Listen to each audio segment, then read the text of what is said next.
አላህ ጀዛውን እንደዚህ ይክፈለው። ቁርአን የወረደበትን ትርጉም ይላሉ ጃቢር ቁርአን ወሊተደበሩ አያት እንዳለ ሆኖ ወረቲል القرآن ተርቲላ በዓለም ላይ ንባብ በንባብ ብቻ ያነበብከው ብቻ ልብ የሚገዛ መጽሐፍ ብቸኛ ቁርአን ነው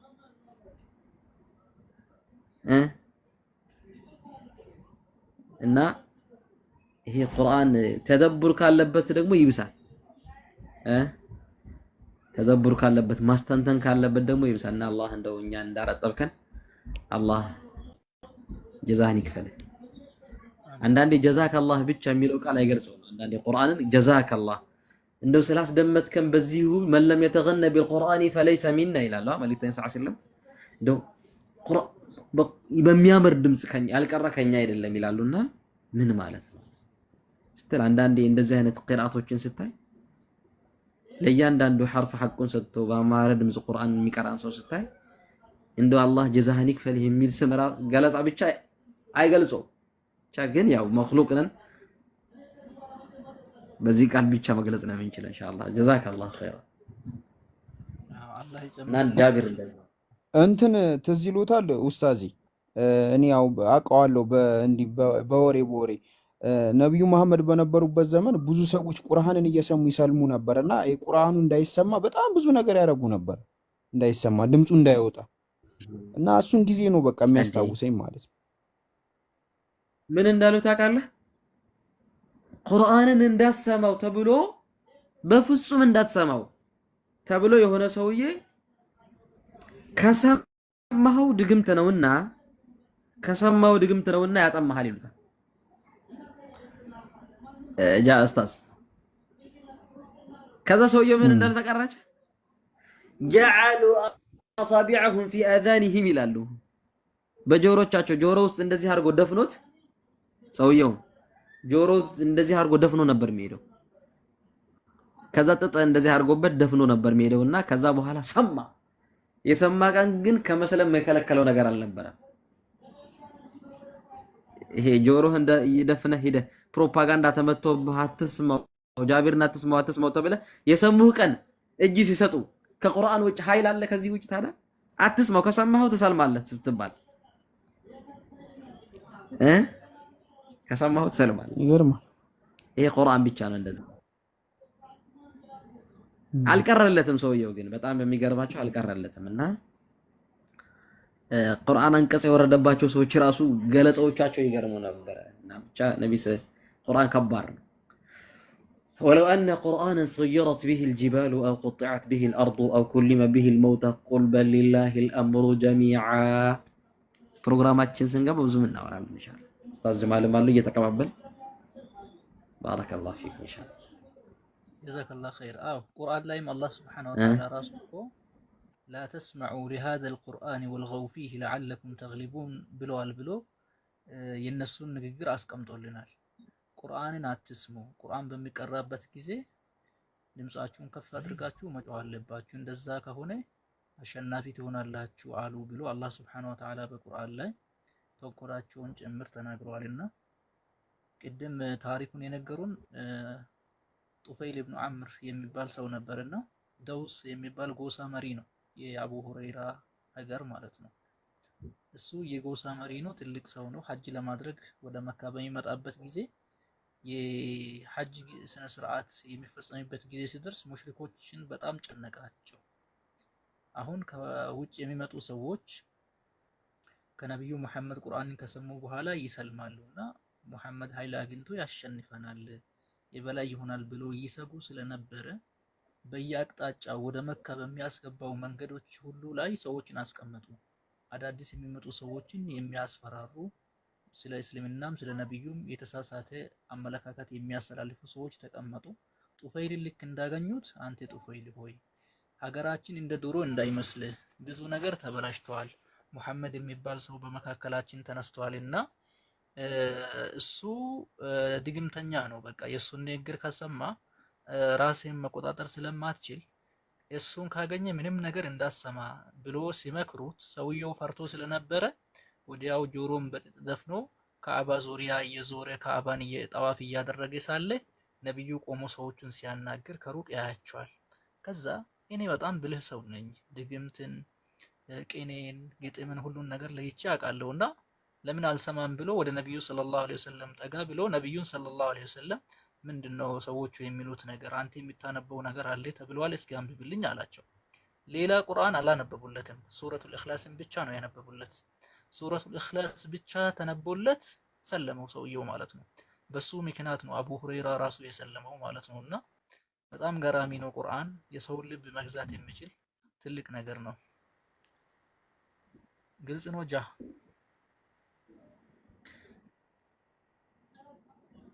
አዎ ኡስታዚ እሱን ነው አስታወሰኝ ያልኩኝና ቶፊቄ ሲቀራ አይዶ ነው የሚሰማኝ ስሜት እንዴት እንደነበረ እኔ ምንም ቃል የለኝምና ጀዛከላ ኸይር። እንግዲህ ከዚህ በላይ እድግ ምን እንግበል ቶፊቄ። እንግዲህ እንደዚህ ቁርአን እያሰማክ እንዳሞላቀቅን አንተንም አላህ ያሞላቀ በህይወት ሀቢቢ።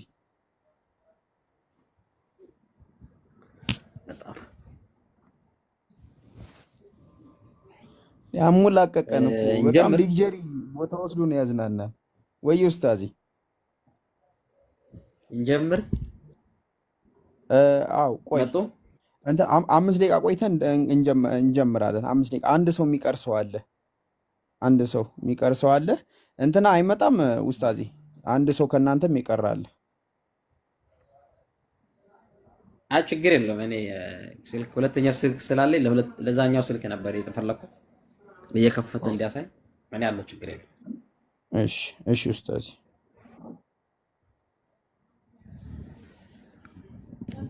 በቃ 5 ደቂቃ ጥሩ ነው።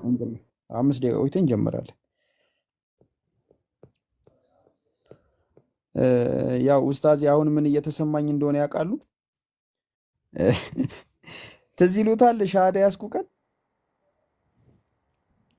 ጃቢር ሻሃዳ ያዘ የተባለ ቀን ትዝ ይሉታል? እኔ የሆነ ጊዜ ልክ ከያዝክ በኋላ ነው የመጣሁት አጋጣሚ። አው ቅዳሜ ለታ ነበር ሻሃዳ ያዝኩትና ያለው ጭንቀት እንዳይመስሉት። እርሱ የት ያውቃሉ ሻሃዳ መያዝ ማስያዝ እንጂ። ስሜት እኮ አንድ ቀን የተሰማኝን ስሜት ብነግርህ፣ አንዳንዴ ፈጣሪን ጃቢር የሆነ የምታመሰግንበት ቃል ከደስታ ብዛት የምታመሰግንበት ቃል ይጠፋህና ዝም ትላለህ። አጋጥማችሁ ያውቃል? አሁን ያልቅሻለሁ። ጸዲ ሻሃዳ ያዘች ጊዜ በቃ በጣም ነው ያለቀስኩት። በጣም እኔ እንዲህ ማለት በቃ ውስጤ አይ ስሜቱን መግለጥ ስሜቱ ማርከስ ነው የሚሆነው ለመግለጥ መሞከር ራሱ በጣም እኔ በጣም የሆነ ቦታ አጋጣሚ ሄጄ ነበርና ጃቢር በጣም የምወደው ቦታ ነው ማለቴ። ከዛ ያንን ቦታ ካየሁ በኋላ ያንን ነገር ልክ ካየሁት በኋላ የተሰማኝ ስሜታና ለካ አንዳንዴ አንተ በቃ ወሬ መግለጽ እችላለሁ፣ ዱዓ እችላለሁኝ። አንዳንዴ የሆነን ተናግሬ የምፈልገውን ነገር ተናግሬ መጠየቅ የሚችልበት ቋንቋ እችላለሁ፣ ችግር የለብኝም ጃቢር። እና አንዳንዴ ከዛ ቋንቋ ያልፍና የምትገልጽበት መንገድ ያልፍና አምላክን የምታመሰግንበት ቃላት ሁሉ ጠፍቶ እኔ ምንም አላውቅም፣ በቃ ልቤ ውስጥ ያለውን ነገር ብቻ ተረዳው ብለህ የምትወጣበት ጊዜ አለ። ዝም በቃ ዝም። አንድ ሼክ አሉና የሆነ ሰውዬ ነገረኝ፣ ካዕባ ፊት ለፊት ቆመና በህይወቱ ካዕባ አግኝቶ አያውቅም፣ ሄዶ አያውቅም። ዑምራ እና ሐጅ ሄዶ አላውቅምና ጧፍ እያደረገ ዱዓ ጠፋኝ አለ። ዱዓ ጠፋኝ። ካዕባ አጠገብ ሐጀር ለዛ ካዕባ እየዞርክ ጧፍ እያደረግ ዱዓ ጠፋኝ። ምን ብዬ ልለምነው አለ አላህን? ምን ብዬ ልለምነው? ካዕባውን ሳይ ልቤ ሁለት ተሰነጠቀች አለ። ከዛ እያንዳንዱን ቦታ ደግሞ ነብዩ ሰለላሁ ዐለይሂ ወሰለም የረገጡበት መሆኑን ሳስብ ደግሞ ባሰብኝ እና ፈጣሪ ሆይ ምን ያህል ብትወደኝ ነው ብዬ ቃላት ከብዶ መግለጽ ከብዶኝ ዝም ብዬ ዞራለሁኛል። በቃ ዝም ብዬ ዞራለሁ። በቃ መዞር ሆናለ። በጣም ረጅም ነውና እዞራለሁ አለ። እዞራለሁ። በጣም የምትረዳኝ አምላክ ስላለ አመሰግናለሁ። መናገር አለመቻለኝ ብቻ ከተረዳኸኝ ይበቃኛል ነበር መጨረሻ መልሱ።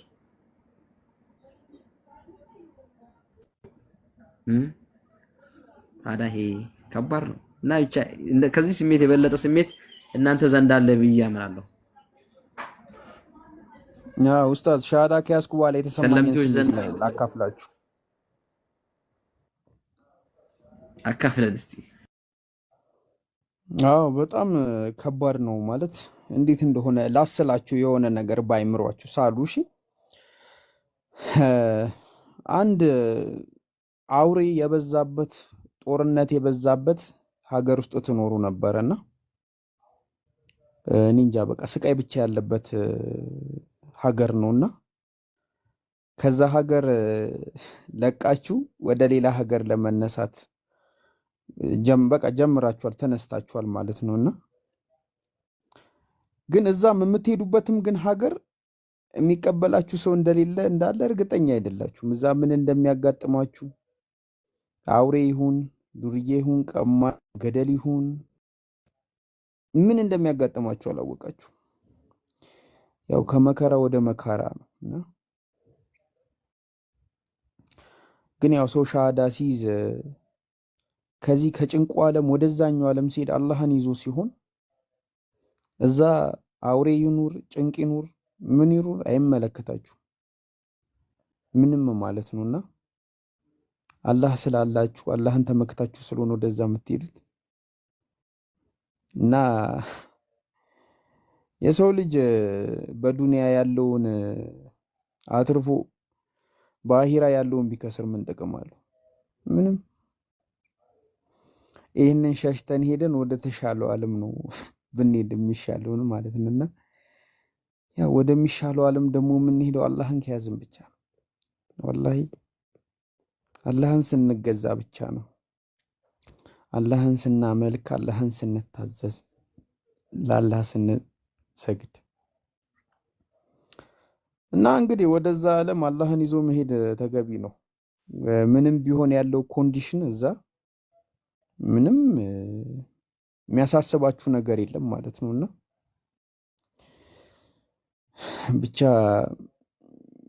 በመጀመሪያ ሁላችንም አላህ ጽናቱን ይስጠንና ያው እንትን አይደለም የሚባለው ሙስሊም ቀጠሮ አክባሪ ነው፣ በቀጠሮ ነው የሚገኘውና ሁላችንም እንግዲህ ለጀነት ተቀጣጥረናል። በጀነት እንድንገናኝ እናንተም አበርቱኝ እኔም አበረታችኋለሁ። እርስ በርስ እየተበረታታን ምንም መንገጫገጭ ቢኖረው ቀጥተኛ የተሰጠችንን የተመራነውን ቀጥተኛውን መንገድ ሁሉም ዝልም ሳንል እስከ ጀነት ድረስ እንሄዳለን። እስከ ጀነት ድረስ እንሄዳለን ማለት ትርጉሙ ምንድነው? ያው አላህ ሞታችንን በእስልምና ላይ ያርግልን። ሙስሊም ሆነን አላህን እየተገዛን ምንም አይነት አሟሟት ቢሆን ተቸግረንም ቢሆን የሰው ፊት አይተንም ቢሆን ተጎሳቅለንም ታመንም ተንገላተንም ተገለንም ቢሆን በምንም አይነት ሁኔታ ውስጥም ቢሆን አላህን እንዳትለቁ በእስልምና ላይ ሞታችንን ያድርገው። ሞቱን በእስልምና ላይ ላደረገ ሰው ህይወት ነው። ሞቱ ለህይወት ነው። ሞቱ ለተድላ ነው። ሞቱ ለዘላለም እኔ እንጃ ምን ይገለጣል? ዝም ብሎ ማጨመላለቅ ነው የሚሆነውና ሞቱን በእስልምና ላይ ያደረገ ሰው ሞቱ ለህይወት ነው እና አላህ ሁላችንንም እንግዲህ በእስልምና ላይ አጽንቶ እስልምና ላይ ይግደልን። እንግዲህ ደግሞ በምድር ላይ በመጀመሪያ ቤተሰቦቻችን፣ የምንወዳቸው ጓደኞቻችን፣ በአይን የምናቃቸው ከዛ ደግሞ የማናቃቸው እነሱ ሰዎች አላህ ሂዳያ ይስጣቸው። እስልምና አላህን ስለመገዛት ብቻ እንደሆነ እንዲረዱ አላህ እንግዲህ ልባቸውን ያቀናላቸው። ዱዓ አድርጉ፣ በርቱ፣ ዱዓ አድርጉ፣ ዱዓ አድርጉ። አላህ አሳይቶናል። ብዙ ነገር ሲገለባበጥ ብዙ ነገር የማይሆን ነገር ወላሂ አንዳንድ ጊዜ እዚህ ስንጨቃጨቅ ውለን ስንከራከር ውለን ስናስተምር ውለን ዝም ብለን እኮ ነው እየለፋን ብለን ስንል አላህ አንዱን አምጥቶ ደግሞ ያሰልመውና ለካ እየሰራ ነው እንላለንና ያው ብዙ ነገር ተደንቀናል። አይ አላህ ይገርማል። እና በቃ እንዳልኳችሁ ነው ይገርማል። በአሁን ሰዓት በጣም አም ሶሪ ቱ ሲ ዛት ማይ ሙስሊም ብራዘር ኤንድ ሲስተር እስልምናን በከፍተኛ ሁኔታ እየጠበቁ ያሉት እስልምናን ከዚህ በፊት ሲዋጉ የነበሩ ከዛ ወደ እስልምና የመጡ ሰለምቴዎች ናቸው። ተመልከቱ የአላህን ስራ። እስልምናን ለማፍረስ እስልምናን ለመበተን እቅድ አውጥተው ሲንቀሳቀሱ የነበሩ ሰዎች አሁን ሰልመው የእስልምና ከፊት ያለ ዘብ እናንተ ከኋላ ሁኑ እኛ ከፊት እንሆናለን ብሎ እስልምናን የሚጠብቁ እና አላህ ይገርማል ብቻና ያው እኔ እንደዛ ነው የተሰማኝ። ሻሃዳ ከያዝኩ በኋላ ያው ለህይወቴ ጋራንትድ የሆንኩ አይነት ስሜት ነው የተሰማኝና ኢንሻአላህ እንዲህ ነው ኡስታዜ እንግዲህ ካገኛችሁ ማለት ነው። እሺ መቅዲ ሰላም ለእናንተ ይሁን። ሰላም ብያለሁ።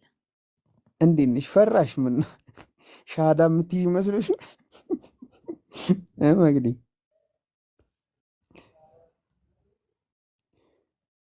ኧረ የበለጠ ፈራሽ ልጅቷ። አይዞሽ እኛ እናስይዝሽም። እኛ እንደዚህ አይነት ነገር አናደርግም። እሺ ኡስታዝ አቡ መዋያ ዱዓ ያድርጉና እንግዲህ ፕሮግራማችሁን መጀመር ትችላላችሁ ኢንሻአላህ። ኤዱ ሰላም ላንቺ ይሁን።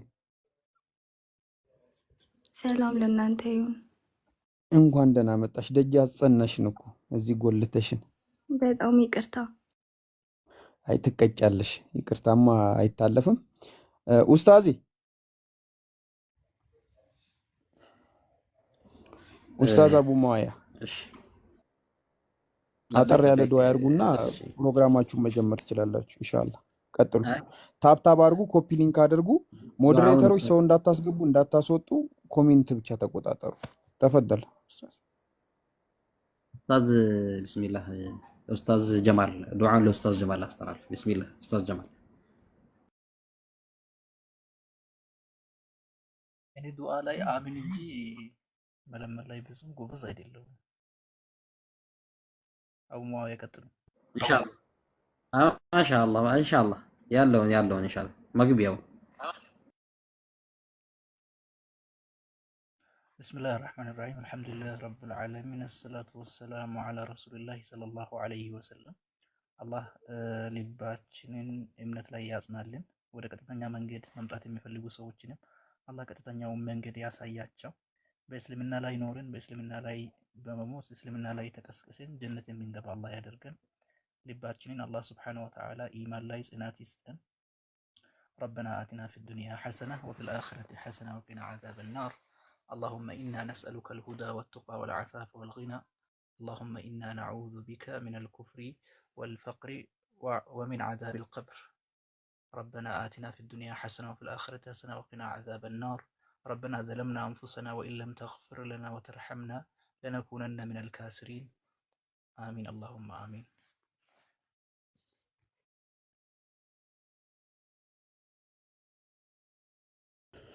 አሚን አሚን። ኡስታዚ ጀዛከላይ አይ ቲንክ እኔ ቤቱን በማራላችሁ ይሻላል። እንግዲህ ኢንሻአላህ ዛሬ ፕሮግራም የሚኖረን ስለ እስልምና እንማራለን አንድ ላይ። ስለ እስልምና መጀመሪያ ሎጂካሊ የሆኑ ጥያቄዎች እንዲሁ ዝም ብሎ ጥያቄዎች እናነሳና እስቲ በእስልምና እነዚህ ነገሮች ከምን አንጻር ይታያሉ፣ ምን አይነት ትምህርት አለ በእስልምና የሚሉትን ነገሮች እናያለን። በቀጣይ ደግሞ እንደ አስፈላጊነቱ ከቁርአን ላይ አንዳንድ ጥቅሶችን እያየን እዚህ ጋር ምንድን ነው ምን ማለቱ ነው የሚባለውን ነገር ኡስታዞች በደንብ ያስተምሩናል። እንደ አስፈላጊነቶቹ በቃ ጥያቄዎች እየተነሱ እስልምና ላይ ያለውን ነገር እንማማራለን እርስ በርስ ኢንሻአላህ። ኤዱ አለሽ? ይሰማል? አዎ ይሰማል። ኦኬ። ጥያቄ መጀመር ትፈልጊያለሽ ወይስ እንዴት እንዲሆንልሽ ነው የምትፈልጊው? አይ እንጃ ጥያቄ አለኝ እኔ መጀመሪያ ይኑርብኝ አላውቅም ግን አለኝ። ኦኬ እሺ።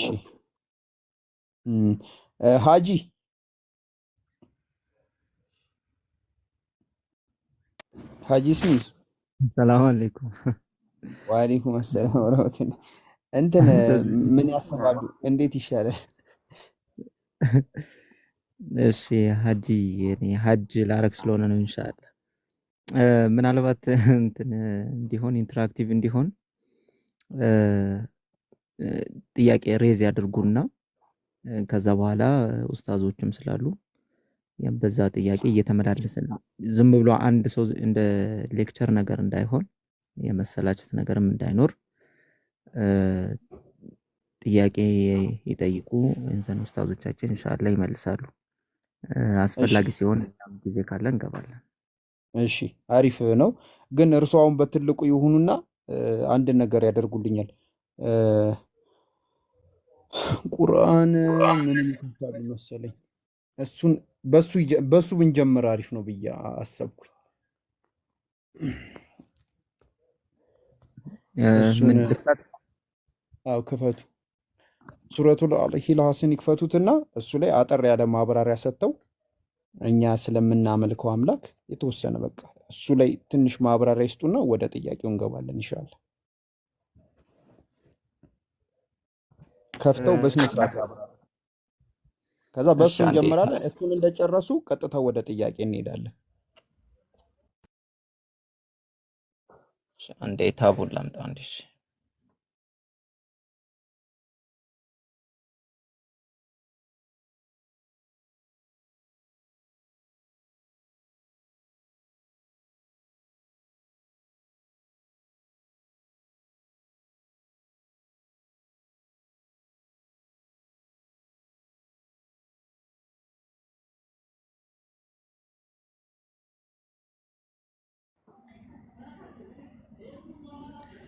ሼክ ጃ እቺ ሆስት ያለህ እንትን ላይ ብዘጋት ምን አላት? ትችላለህ መዝጋት? ካሜራዋን ትችላለህ? ያንተን ካሜራ ወይ ኡስታዝ ወይ ምን አላችሁኝ? ካሜራው ለና ያንተን ልዝጋው? የኔን ያንተን ካሜራ ልዝጋው? እሺ ለኔ ያስቸግረኛል። እሺ ችግር የለውም። ይኸው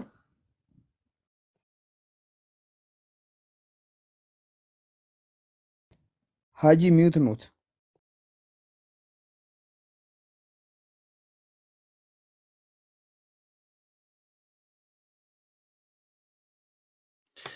እሺ አሁን እሰማለሁ አይደል? አይቀጥሉ። ያው እሺ እኛ ሙስሊሞች የምናመልከውን አምላክ በደንብ የሚገልጽልን አትሪቢዩቱን የሚገልጽልን የቁርአን አያ ነው። ይሄ ምዕራፍ 112 ከቁጥር 1 እስከ 4 ድረስ ያለው ማለት ነው። አምላካችን አላህን ሱብሓነሁ ወተዓላ የምናመልከው አምላክ ምን አይነት ባህሪያቶች አሉት የሚለውን ስንናገር እኛ ይሄንን ባህሪያት ይሄንን አትሪቢዩት የሚያሟላን አላህ ብለን ለመጥራት ምንም ሄዚቴት ስለማናደርግ ይሄንን ባህሪያቶችን የሚያሟላ ሙሉ የሆነውን አምላክ እናመልካለን። ለምሳሌ እንደ ዲያሎግ እንዲሆን ኤደን ስንት አምላክ ታመልካለች ብል ኤደን ስንት ትመልሽልኛለች? ስንት አምላክ ታመልካለች ኤደን? 3 አካል በአንድ መለኮት። ስለዚህ አንድ አምላክ ነው የምታመልኪው? አዎ። በጣም ጥሩ። አንድ አምላክ ነው የምታመልኪው። እሺ ይሄ አንድ አምላክ ግን እኛ የምናመልከው አምላክ ይሄ አንዱ አምላክ በምንነቱም በማንነቱም አንድ ነው ስንል ምን ማለታችን ነው? ይህ አምላክ አንዴ 3 አንዴ 1 ወይ 2 የሚሆን አምላክ ሳይሆን አንድን አምላክ ነው የምናመልከው። ምንነቱም ማንነቱም አንድ ነው፣ ተጋሪ የለውም። ይህንን የመጀመሪያው ሲፋ የምናቀርበው አትሪቢዩት ይሄንን ነው ማለት ነው። በእርሱ አላህ አንድ ነው ብሎ የሚናገርልን በእርሱ አላህ አንድ ነው፣ በእርሱ አላህ አንድ ነው። ይሄ የመጀመሪያው ባህሪ ነው፣ አንዱን አምላክ የምናመልከው ማለት ነው። ኤደን የምታመልከው አምላክ ከፍጡራኖች የሚፈልግ ደካማ የሆነ ነው ወይስ ፍጡራኖች ከሱ ነው የሚፈልጉት? ኤደን የትኛው ይመስልሻል? አምላክ ለፍጡራኖች መጠጊያ ነው ወይስ ፍጡራኖች ናቸው ወደሱ መጠጊያ የሚሆኑት? ግልጽ ከሆነ ፍጡራኖች ነው ወደ እሱ መጠጊያ የሚሆኑት እንጂ እሱ ፍጡራኖች ጋር ጥገኛ አይሆንም። በጣም ጥሩ። ስለዚህ ሁለተኛው ባህሪ እኛ የምናመልከው አምላክ ይኸው አላህ የሁሉ መጠጊያ ነው፣ የሁሉ መጠጊያ እንጂ እሱ የማንም መጠጊያ አይደለም። የማንም መጠጊያ አይደለም። ኢኔሴንስ ምን ማለት ነው? እሱ ፈላጊ አይደለም። ለሁላችንም ግን እሱ መጠጊያ ነው። እሱ ግን ከማንም ፈልጎ ዲፔንደንት ወይም ደግሞ ጥገኛ አይደለም። ጥገኛ አይደለም። አምላካችን ገንይ ነው። ገንይ ብሎ ማለት የተብቃቃ የሆነ አምላክ ነው ያለን ማለት የተብቃቃ የሆነ አምላክ ነው።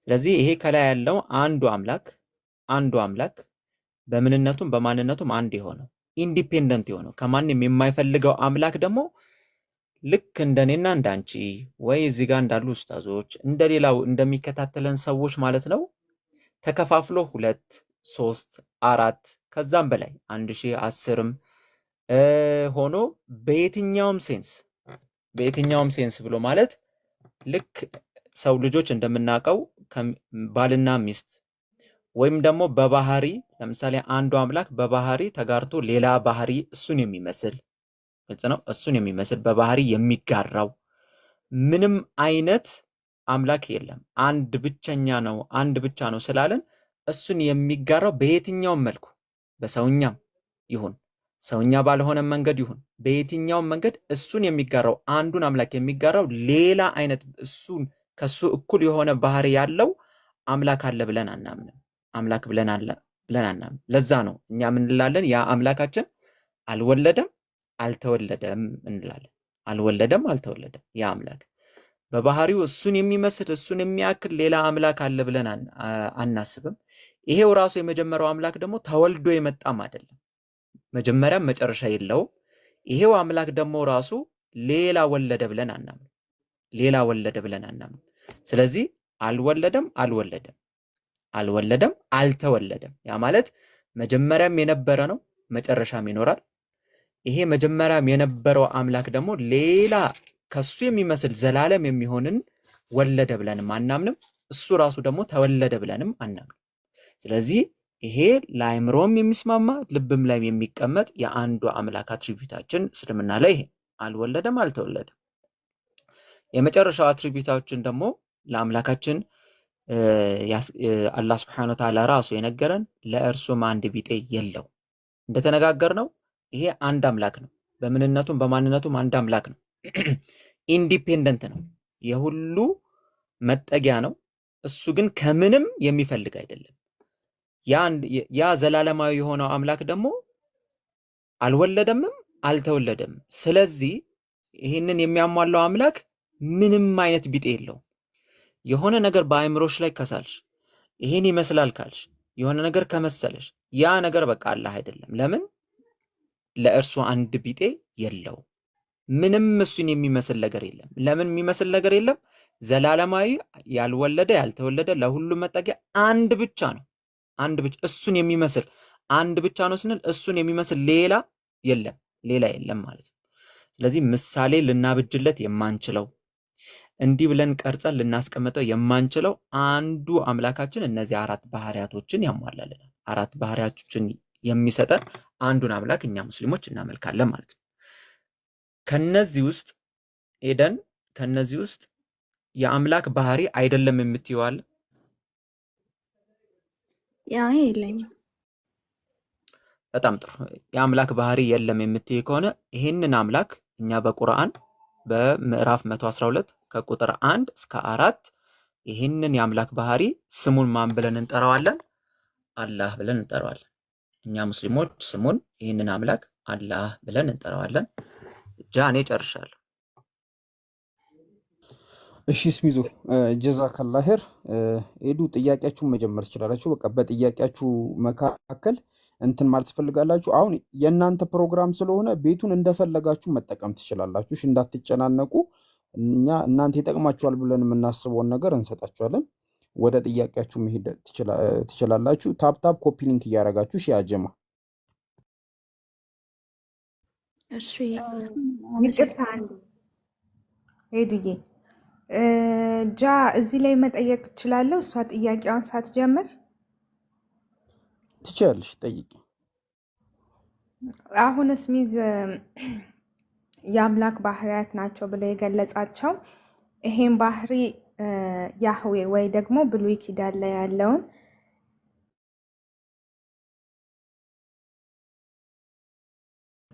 አምላክ ይገልጻል ወይ ይወክላል ብለህ ታምናለህ?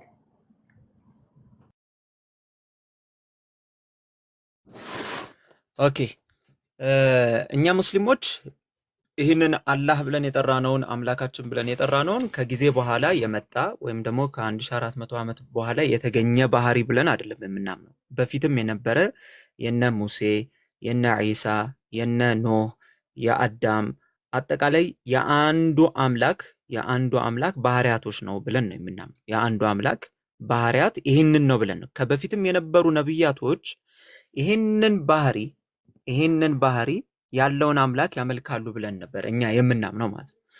ግን ከጊዜ በኋላ ስለ አምላክ ባለው ጽንሰ ሐሳብ ላይ ሲመጣ ሰዎች የተለያየ አትሪቢዩት ለአምላካቸው ሊሰጡ ይችላሉ። የተለያየ አትሪቢዩቶች ለምሳሌ ወለደ ሊሉ ይችላሉ።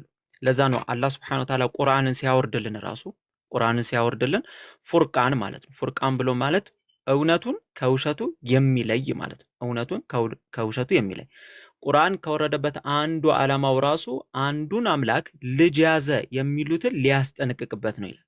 አንዱን አምላክ ልጅ ይዟል ወልዷል ብለው የሚናገሩትን ሊያስጠነቅቅበት እንደወረደ ይናገራል። ያ ማለት ምንድነው? ከበፊትም የነበረው ያ አንዱ አምላክ ልጅ ተገቢው ያልሆነ ልጅን ያልያዘ ብቸኛ የሆነ አንድ አምላክ መሆኑንና ተጋሪ እንደሌለው ነው እኛ ምናምነው ማለት ነው። ስለዚህ በፊት የነበሩትም እነ ሙሴም እነ ዒሳም እነ ኖህም የትኛውም ነብያቶች ይሄንን አንዱን አምላክ ያመልኩ እንደነበረ ነው እኛ ምናምነው።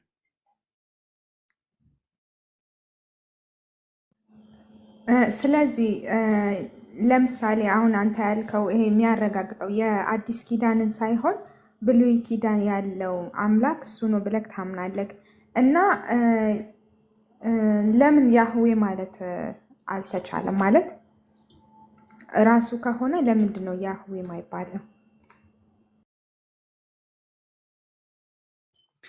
እሺ የብሉይ ኪዳኑና የአዲስ ኪዳኑን ማረጋገጥ ስንል ብሉይ ኪዳንና አዲስ ኪዳን ስንል ምን ማለታችን ነው የሚለውን ማወቅ ያስፈልጋል።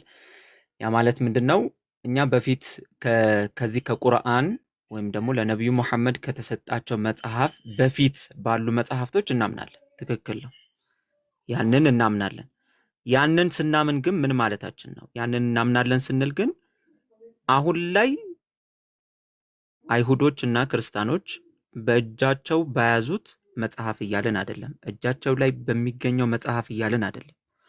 እጃቸው ላይ የሚገኘው መጽሐፍ ብዙ ነገር ቅያሪ እንዳለው ያንን ነገር ደግሞ ሊያስተካክልና ሊያርም እንደመጣ ቁርአኑ አንዱ ዓላማ ነው ብዬ ቅድም ነግሬሻለሁ። ለምሳሌ አምላክ ልጅ አለው ብሎ አትሪቢዩት የሚያደርግ መጽሐፍ ካለ ያ ትክክል አይደለም። አምላክ ልጅ የለውም ብሎ አርሞ የመጣ መጽሐፍ ነው ቁርአናችን ማለት ነው። ስለዚህ በፊትም የነበሩ መጽሐፍቶች ላይ በፊትም የነበሩ መጽሐፍቶች ያ ማለት ምን ማለት ነው? አላህ Subhanahu Wa Ta'ala ለኢየሱስ የሰጠውን መጽሐፍ፣ አላህ Subhanahu Wa Ta'ala ለሙሳ የሰጠውን መጽሐፍ፣ እንዲሁም ከዚህ በፊት የነበሩ ነብያቶች የተሰጣቸው መጽሐፍቶች ላይ ራሱ ይሄ አላህን ወይም ደግሞ አንዱን አምላክ ይሄን አትሪቢዩት ያለውን አምላክ ይቀበሉ ነበረ ነው ፖይንቱ። ያን ገብቶሻል? ስለዚህ አሁን ነጥቦ ያለው ምንድነው? ቋንቋ ወይም ደግሞ የስም ጉዳይ ሳይሆን ይሄ አትሪቢዩት ያለውን አምላክ እነዛ ነብያቶች ያመልኩት ነበረ ወይ? እነዛ ነብያቶች ያመልኩት የነበረው ይሄ አላህ ብለን አሁን እኛ የጠራ ነው ይሄንን አትሪቢዩት ወይም ደግሞ ይሄን ባህሪ የያዘውን አምላክ ያመልኩ ነበረ ወይ? ጽንሰ ሐሳቡ። ያ ከሆነ ያ አምላክ ደግሞ ሲወርድ ሲዋረድ ለነብዩ መሐመድ ሰለላሁ ዐለይሂ ወሰለም የሰጣቸው የመጨረሻው መጽሐፍ ላይ ራሱን በዚህ መልኩ ገልጦልናል ማለት ነው። ምናልባት ኡስታዞች መጨመር ካለባችሁ እየጨመራችሁ። ሰላም አለይኩም ወራህመቱላሂ ወበረካቱ። ይሰማል?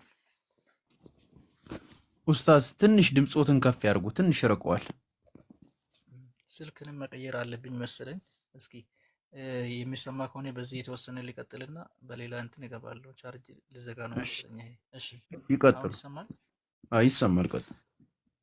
እሺ እዚህ ላይ መጨመር የሚፈልገው ነገር አንድ እንደ ቁም ነገር መያዝ ያለብሽ ነገር ምንድን ነው? አንድ ማንነት ላይ የስም ልዩነት ወይም የትረካ ልዩነት ወይም ስነ መለኮት ያለን አመለካከት ልዩነት የዛ ማንነትን አይቀይርም። ስለዚህ ለምሳሌ አሁን አይሁዶች አምላካቸውን ያህዌ ብሎ ቢጠሩ፣ ሙስሊሞች ደግሞ አላህ ብሎ ቢጠሩ ይህንን አይቀይረውም።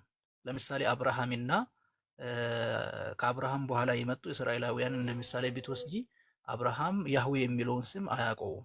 ራሱ በኦሪት ዘጸአት ላይ እንደተቀመጠው ማለት ነው። አብርሃም ያህዌ የሚለውን ስም አያውቀውም። ያ ማለት የአብርሃምና የሙሴ አምላክ ይለያያል ማለት አይደለም። ይሄ እንዴት ነው ሊሆን የሚችለው ከሆነ አንደኛ አምላክ አንድ ስም ብቻ አይደለም ያለው፣ ብዙ ስሞች አሉት። ለምሳሌ በቁርአን ላይ ራሱ ከ99 ያላነሱ ብዙ ስሞች አሉት ማለት ነው። የተጸውዖ ስም የሚባሉም ራሱ በቁርአን ላይ 2 ስሞች አሉት፣ አላህና አርራህማን የሚሉ።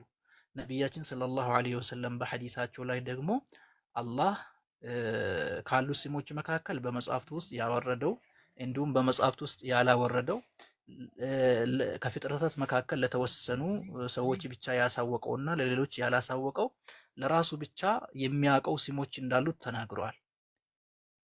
ይህንን አንድ ነጥብ ያዥልኝ። ሌላ ነጥብ ደግሞ ምንድን ነው? አላህ ሁሉንም ነቢያትን ስልክ የነበረው በህዝቡ ቋንቋ ነው። ለምሳሌ ሙሳን ስልክ እስራኤላውያን በዛ ጊዜ በሚጠቀሙበት ቋንቋ፣ ዒሳንም አለይሂ ሰላም ስልክ በዛ ጊዜ እስራኤላውያን በሚጠቀሙበት ቋንቋ ነው የሚልካቸውና ለተለያየ ነቢያቶች በእነሱ ቋንቋ አምላክ ከራሱ ስሞች መካከል በአንዱ ራሱን ሊያስተዋውቀው ይችላል። ስለዚህ አምላክ ብዙ ስሞች ስላሉት ስም የሚያሳስብ ነገር አይደለም።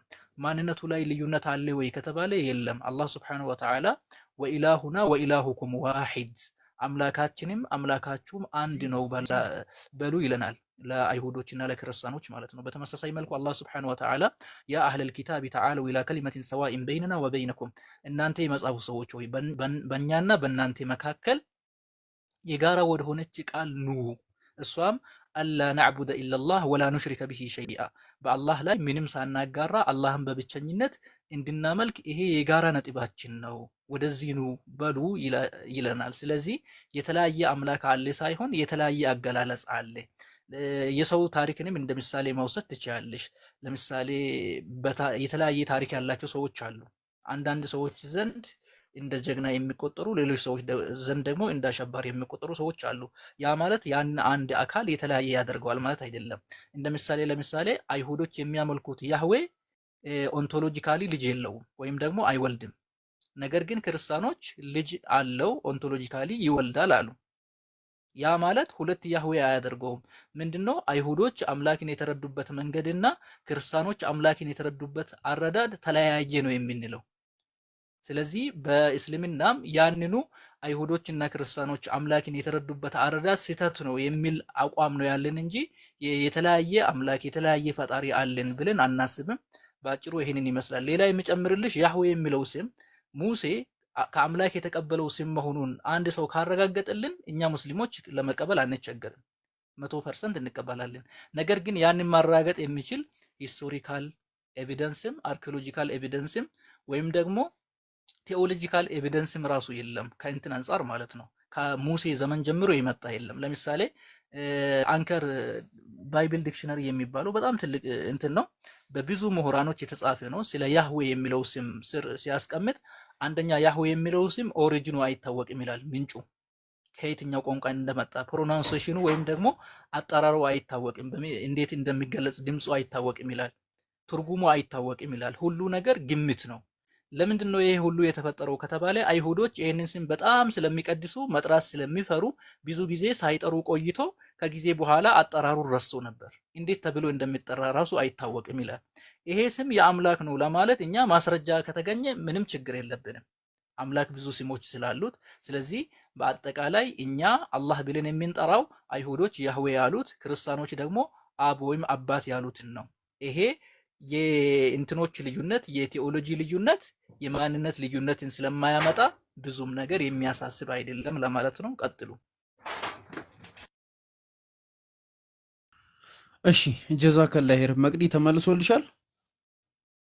አዎ አመሰግናለሁ። እሺ ኤዱ መቀጠል ትችያለሽ። እሺ አላህ ዘላለማዊ አምላክ ነው ብላችሁ ነው የምታምኑት እና ቁርአን ለነብዩ መሐመድ ከመውረዱ በፊት አላህ ይመለክ ነበር ወይ? እና ከነብዩ መሐመድ በፊት የነበሩት ቀደምት ነቢያቶች አላህን አስተምረዋል ወይ? ለህዝቦቻቸው ስለ አላህ ሰብከዋል ወይ? ነበረ ጥያቄ። እሺ ጥያቄውን ሰምታችኋል? ኡስታዝ ቀጥሉ። እሺ ኡስታዝ ቀጥሉ። ኡስታዝ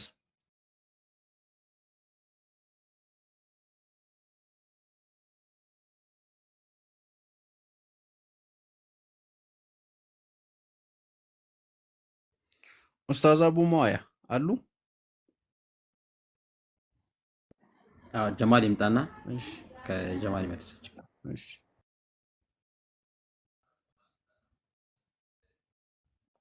እስሚስ ቀጥል። እስከዛ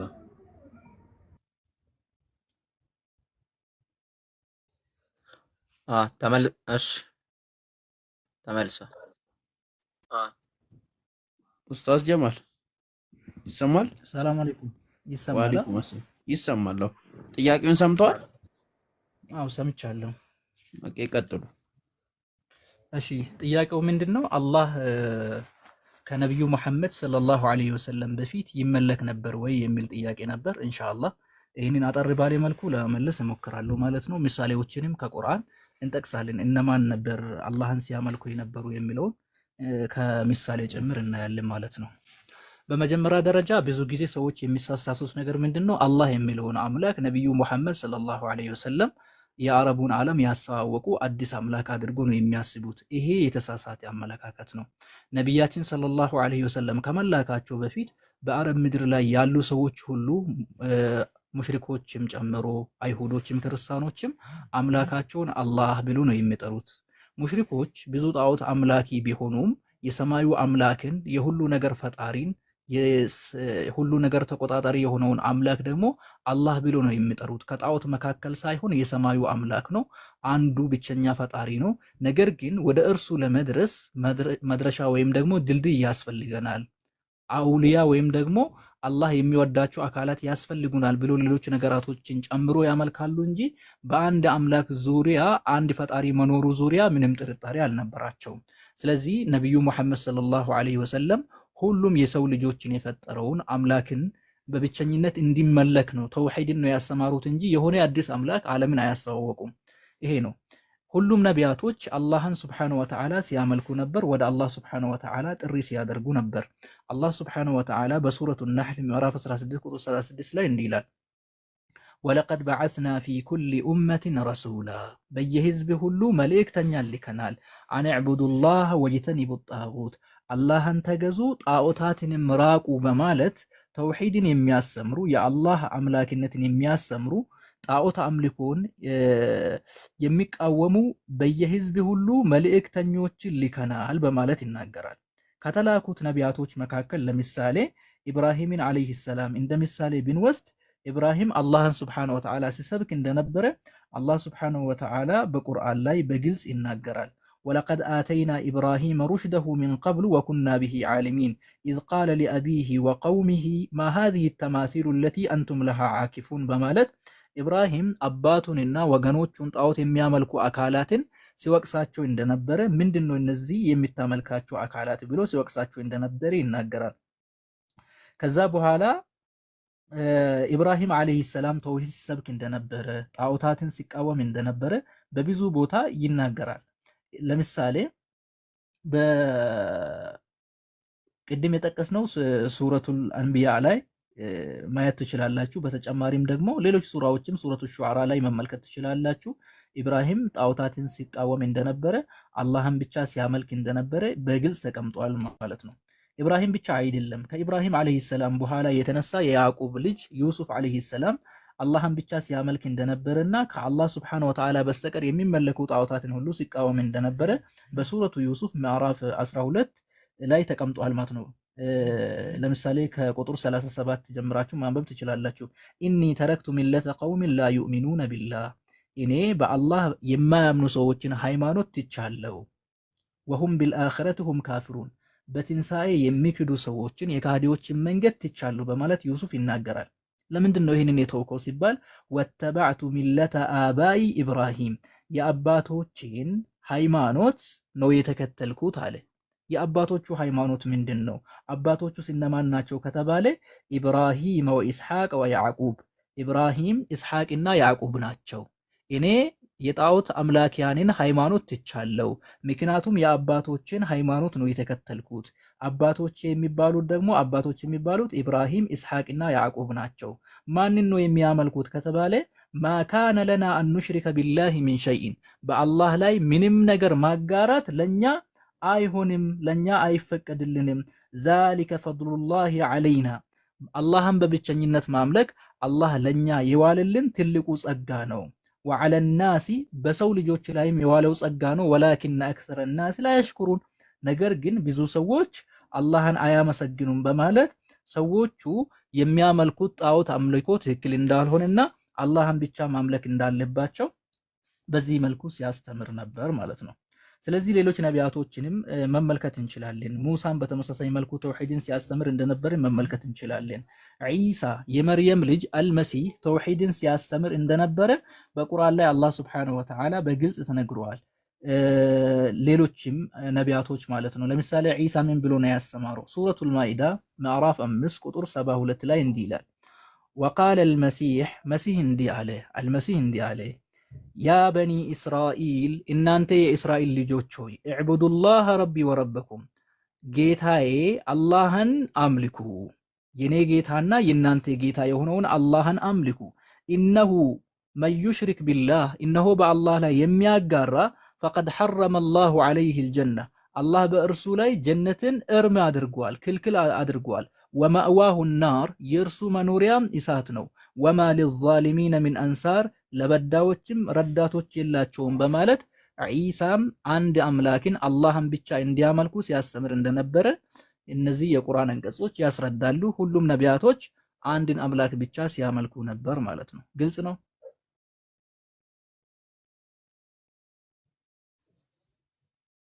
ይሰማል? ይሰማል። ያ ስለዚህ ኢንሻአላህ እነዚህ ነቢያቶች በሙሉ አላህን ያላመለከ አንድም ነቢይ የለም። እነዚህ እንደ ምሳሌ የተጠቀሱ ናቸው። ሌሎች የምትጨምሩላት ነገር ካለ ጨምሩላት። አቡ ሙአዊያ፣ ሌሎቻችሁም። እሺ እስሚዝን አስገቡት።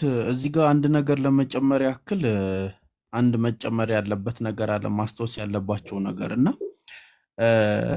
ማለት ዓለም ላይ በሁለት ምድብ የተከፈለ ጎራ አለ። አንደኛው ሃይማኖት ያለው ጎራ ነው። ሁለተኛው ደግሞ ሃይማኖት የሌለው ጎራ ነው።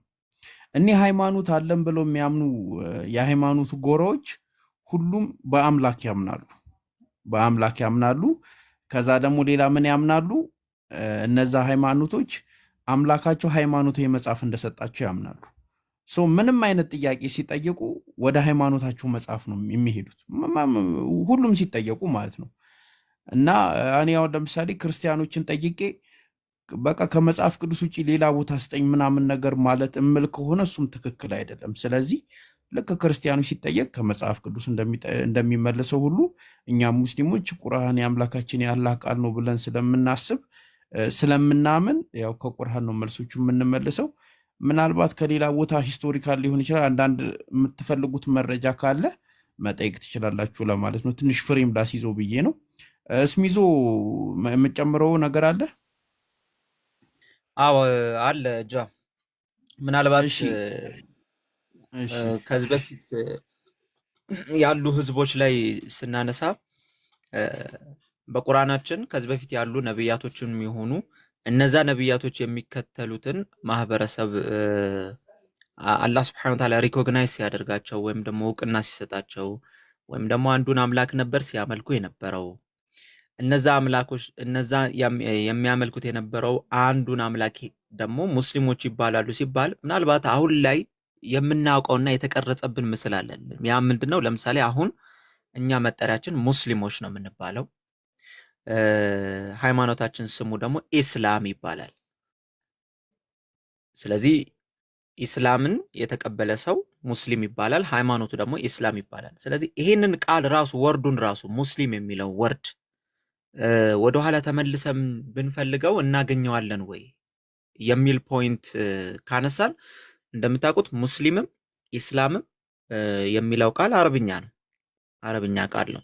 ከዚህ በፊት የነበሩ ነብያቶች በተለያየ ኔሽን በተለያየ አካባቢና አላህ Subhanahu Wa Ta'ala እነዛ ሰዎች በሚረዱበት ቋንቋ መልእክትን ያወርድላቸው ነበር። ስለዚህ መታወቅ ያለበት ነገር ምንድነው? መርሁን የያዙ አንዱን አምላክ የሚያመልኩና በጊዜው የነበሩ ነብያቶችን የተከተሉ ሰዎች በአረብኛው ምን ይባላሉ ማለት ነው? ሙስሊም ይባላሉ ነው። ፖይንቱ ያ ነው እንጂ የሆነ ሙስሊም የሚባል ስም የተለጠፈላቸውን ሰዎች ወደ ኋላ መለስ ብለን ሂስቶሪካሊ ከፈለግን ያ ነው ችግር የሚያመጣው። ስለዚህ ሂስቶሪካሊ ወደ ኋላ ተመልሰን ሙስሊም የተባለ ታፔላ የተለጠፈበት የሆነ ኮሚኒቲ የታለ አይነት ጥያቄ የሚፈጠር ከሆነ ምናልባት እኛ እያልን ያለነው በጊዜው የነበሩ ለምሳሌ ሙሴ ሊሆን ይችላል፣ ኢየሱስ ሊሆን ይችላል፣ ሌሎች ነብያቶችም አላህ Subhanahu Wa Ta'ala ብዙ ነብያቶችን እንዳስፈላጊነቱ ለማህበረሰቡ ልኳል። እነዛ ነብያቶች አንዱን አምላክ ያመልካሉ፣ ለሰዎች ያስተምራሉ። ሰዎቹ ደግሞ እነዛ የተላከላቸውን ነብያቶች ይቀበላሉ። ተቀብለው ያንን ነብይ ተቀብለው አንዱን አምላክ ሲያመልኩ እኛ አሁን በቁርአኑ መሰረት በተቀመጠልን ሙስሊሞች ናቸው ብለን ስያሜ እንሰጣቸዋለን ማለት ነው። ምናልባት ይሄንን ለመጨመር ነው። ቀጥሉ። እሺ ጀዛከላ ኸይር ስሚዙ። ኤዱ ወደ ጥያቄሽ መሄድ ትችያለሽ። ተመለሰልሽ አሁኑ ጥያቄ? እሺ ወደ ቀጣይ ጥያቄ መሄድ ትችያለሽ። ጥያቄው ግዴታ ባይመለስልሽም ጥያቄውን እንደ መልስ መያዝ ትችያለሽ። እንደገና መልሱም ላይ ጥያቄ ካለሽ መቀጠል ትችያለሽ። እንዳትጨናነቂ እሺ።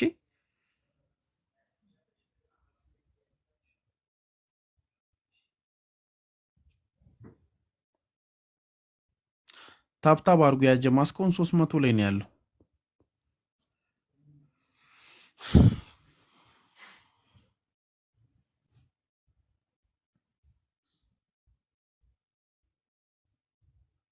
ታብ ቆሟል። ታብታቡ ሰው ሁላ እየቀነሰ ነው።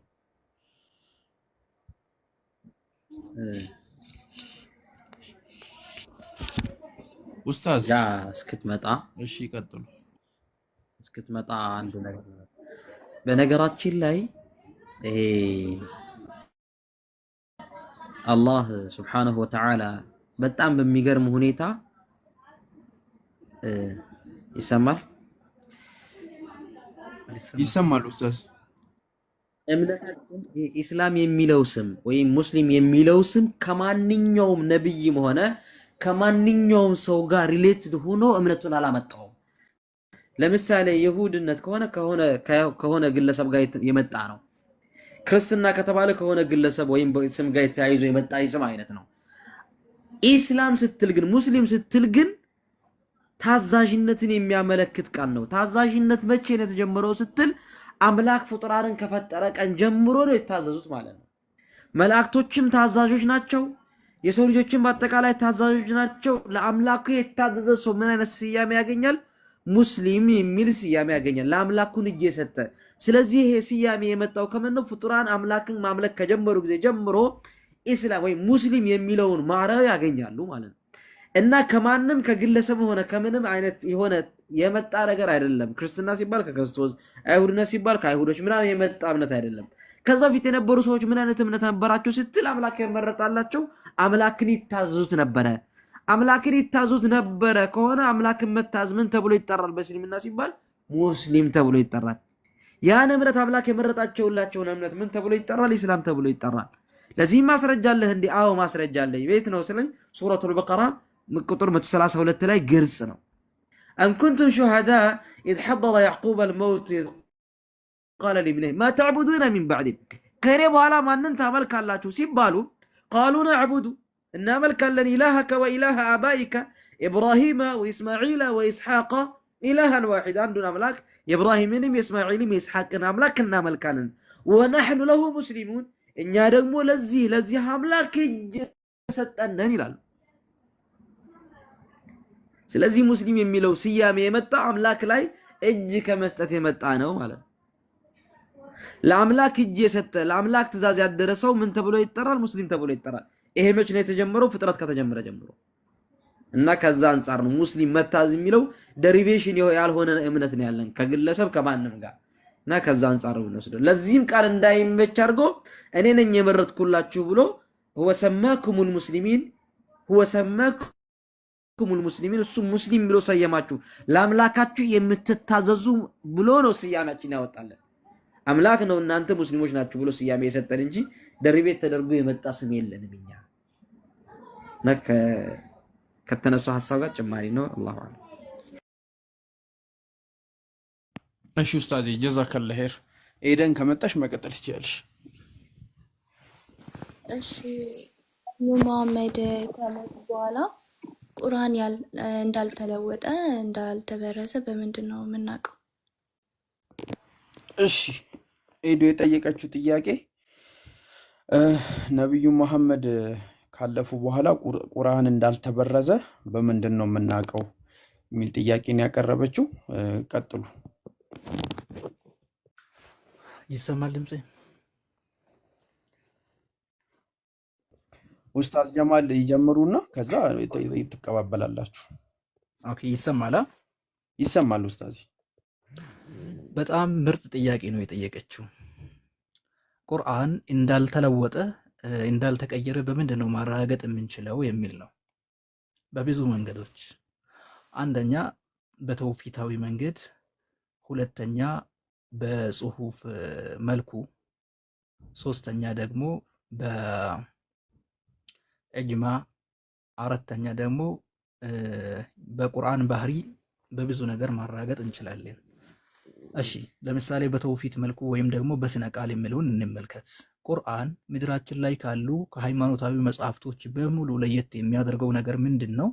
የስነ ቃል መጽሐፍ ነው። ማለትም የሰው ልጆች ቁርአንን ከመጀመሪያ ከሱረቱል ፋቲሃ ጀምሮ እስከ መጨረሻ እስከ ሱረቱል ናስ ያለውን 114 ምዕራፉን 6000 አንቀጾቹን በልባቸው መያዝ ይችላሉ።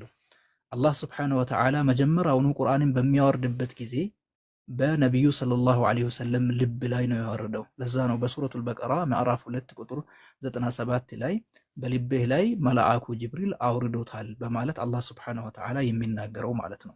በልብ ላይ የሚቀመጥ በልብ ላይ የሚታፈዝ ስለሆነ ነቢያችን ሰለላሁ ዐለይሂ ወሰለም መጀመሪያ ቁርአንን የተቀበሉት በልባቸው ላይ ነው። በልባቸው ላይ የተቀበሉትን በቃል ደረጃ ለባልደረቦቻቸው ለሰሃቦቻቸው አስተምረዋል፣ አስጠንተዋል። ነቢዩ ሰለላሁ ዐለይሂ ወሰለም በህይወት እያሉ በመቶ የሚቆጠሩ ብዙ ሰሃቦች ቁርአንን በልባቸው ሐፍዘዋል። በልብ ማፈዝ ማለት ምን ማለት ነው? ለምሳሌ አሁን ኤደን የራሷን ስም ባይጻፍም እንደማይጠፋበት ሁሉ ሙስሊሞች ቁርአን አይጠፋባቸውም። በተለያየ ነገሮች ላይ የተጻፉ የቁርአን ጽሁፎች ከዓለም ሰብስበን ሙሉ በሙሉ ብናጠፋ ሙስሊሞች ከቁርአን አንድ ፊደል ሳይጠፋ ወዲያው መልሶ ቁርአንን መጻፍ ይችላሉ። ይሄንን ማድረግ የሚችሉት ዓለም ላይ ካሉ አማኞች መካከል ሙስሊሞች ብቻ ናቸው። ይሄ አንዱ ነው። ስለዚህ ይሄ ቁርአን በስነ ቃል ሲተላለፍ የነበረው ከነብዩ ሰለላሁ ዐለይሂ ወሰለም ወደ ሰሃቦች፣ ከሰሃቦች ወደ ታቢዒዎች፣ ከታቢዒዎች ወደ አትባኡ ታቢዒን እያለ ለ1400 ዓመታት ያልተቋረጠ ሰንሰለት አለ ወይም ደግሞ ሰነዶች አሉት። ከአንዱ ወደ ሌላ እየተላለፈ በዚህ መልኩ መጥተዋል። አንዱ ይሄ ነው። ይሄ በጣም ጠንካራ ግልጽ የሆነና ምንም ጥያቄው እንኳን የማያስነሳ ቁርአን ለመጠበቁ አንዱ ማሳያ ነው። ሌላ ደግሞ ቁርአን ከሰላት ጋር የተያያዘ ነው። ሙስሊሞች እንደሚታወቀው የሆነ ትንሽዬ ግሩፕ አይደለም። ለምሳሌ አሁን ሌሎች እምነቶችን ብንመለከት እስልምና ግን እንደዛ አይደለም። ነብዩ ሰለላሁ ዐለይሂ ወሰለም በህይወት እያሉ ሀገረ መንግስትን የመሰረተው ዙሪያ ያሉ መንግስታትንም የሚገዳደር ትልቅ ሀገር ነበርና ቁርአን እንደሚታወቀው ከሰላት ጋር የተያዘ ነው። ሙስሊሞች በቀን 5 ጊዜ በሚሰግዱበት ጊዜ ቁርአን ይቀራሉ። በእያንዳንዱ ሰላት ላይ ቁርአን ይቀራል። በአመት በረመዳን ደግሞ ሙሉ ቁርአን ሁሉም ሙስሊሞች በቆሙበት በሙስሊሞች ላይ ይነበባል። ለ1400 ከነብዩ መሐመድ ሰለላሁ ዐለይሂ ወሰለም ጀምሮ ሰላት አልተቋረጠም፣ ቁርአንም መቀራቱ አልተቋረጠም። እንኳን ከቁርአን የሆነ ቃላት መቀየር ይቅርና አንድ ፊደል ቢቀየር ሙስሊሞች ያውቁታል። ለምሳሌ ለእናንተ አዲስ ሊሆን ይችላል። እኛ አሁን ሰላት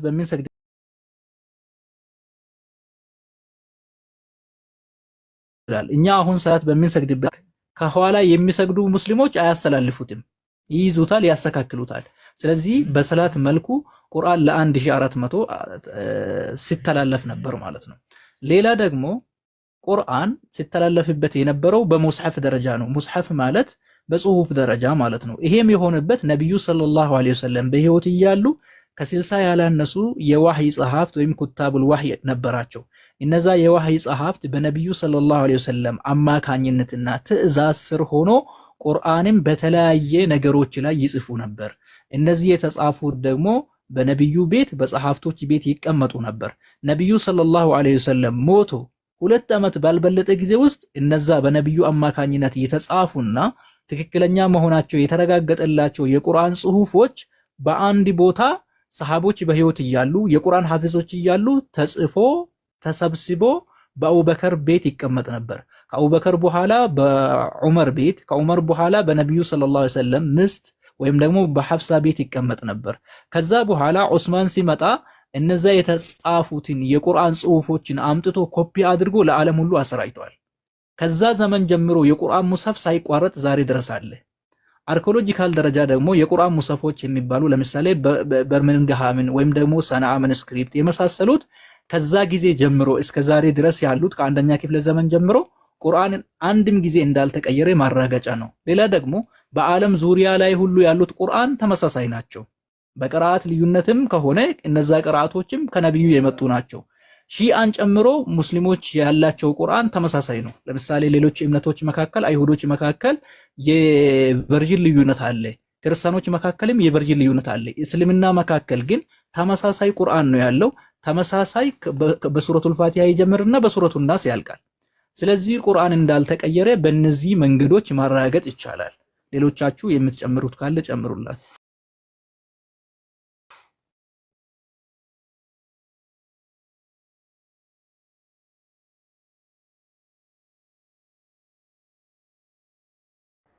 እሺ ገርም ሐሳብ ነው ኡስታዝ ጀማል፣ በጣም እናመሰግናለን። ቁርአን በጣም ትልቁ ተአምር ነብዩ ሰለላሁ ዐለይሂ ወሰለም ከሞቱ በኋላ ራሱ በትንሽ ልጆች አፍራሱ የ7 ዓመት ልጆች ሐፍዙት ነበረ፣ ይሸመድዱት ነበረ። ማለት ምን ማለት? ነብዩ ሰለላሁ ዐለይሂ ወሰለም ሲሞቱ ራሱ 124000 ሰሃቦች ነበሩ። እነዛ በአጠቃላይ እያንዳንዱን አንቀጽ ያውቁታል። እነዛ ሰዎች ደግሞ ኢሚል ከዛ በኋላ የመጡትን ትውልዶች በዛ መልኩ አስተምረዋል። ከዛ በኋላ የመጡ ሰዎች ደግሞ በዛ ልክ አስተምሯል። ማንኛውም ሰው ስሙን መርሳት የማይችለውን ያህል ቁርአን ያስታውሳል። ለምሳሌ አንድ የህፃን ልጅ የኔን ልጅ ብታነሱ ወይም ሰንበዴ ልጅ ብታነሱ ቁርአንን አንብብ ብትለው ያ ልጅ ትርጉሙን ሳያውቀው የሚነበብ ብቸኛው መጽሐፍ ቁርአን ነው። በቅርቡ አሁን እዚህ እኛ አካባቢ ላይ 120 ምናምን ሰው ተመርቋል። አንዲትም ቃል ሳይሳሳቱ ሳያዩ በቃላቸው የሚሸመድዱ ልጆች። ለዚህም ነው ላ تحرك به لسانك يا محمد ቁርአን ይጠፋኛል ብለህ ከኋላ እየተከታተልክ እንትን አትበል። ለምን ሲባል لا تحرك به لسانك ይጠፋኛል ብለህ ምላስህን እየደጋገምክ አትቅራ። ለምን ሲባል إن علينا جمعه وقرآنه እኛ ነው ልብህ ላይ የምንሰበስበው እኛ ነን። ለዚህም ነው በዓለም ብቸኛው የድምጽ መጽሐፍ ቁርአን ነው። የ8 ዓመት የ7 ዓመት ልጅ 6332 አንቀጽ አንዲትም ቃል ሳይሳሳት የሚያነበው ብቸኛው መጽሐፍ ቁርአን ነው። አንዲትም ቃል ሳይሳሳት ከ1400 ዓመት በፊት እያንዳንዱ ሙስሊም የሚያነበው ብቸኛው መጽሐፍ ቁርአን ነው። ዓለም ላይ አለ የሚባለው ዊኪፒዲያ ምናምን አለ የሚባለው ሁሉ ብታቃጥሉት ዳግመኛ የሚጻፈው ቁርአን። ይሄ መች ነው መሰለህ? ከነብዩ ጀምሮ እስካሁን ድረስ ያለው። ለዚህም አላህ ምን አለ? ኢና ነሕኑ ነዘልና ዚክራ ወኢና ለሁ ለሓፊዙን። እኛው ነው ያወረድነው፣ እኛው እንጠብቀዋለን። እኛው ነው ያወረድነው፣ እኛው እንጠብቀዋለንና ከዛ አንድ ጥያቄ ከዛ ሊነሳ ይችላልና ለዚህም ተአምር ሲባል ነብይ ሰለላሁ ዐለይሂ ወሰለም በህይወት እያሉ በሳቸው ላይ እንዲያነቡ ያደርጉ ነበር ሰሃቦች። ከስማቸው በላይ የሚያስታውሱት ብቸኝ በየጊዜው የዕለት አምልኮ የሚፈጸምበት ቅድም ጀማል እንዳለው ቁርአን።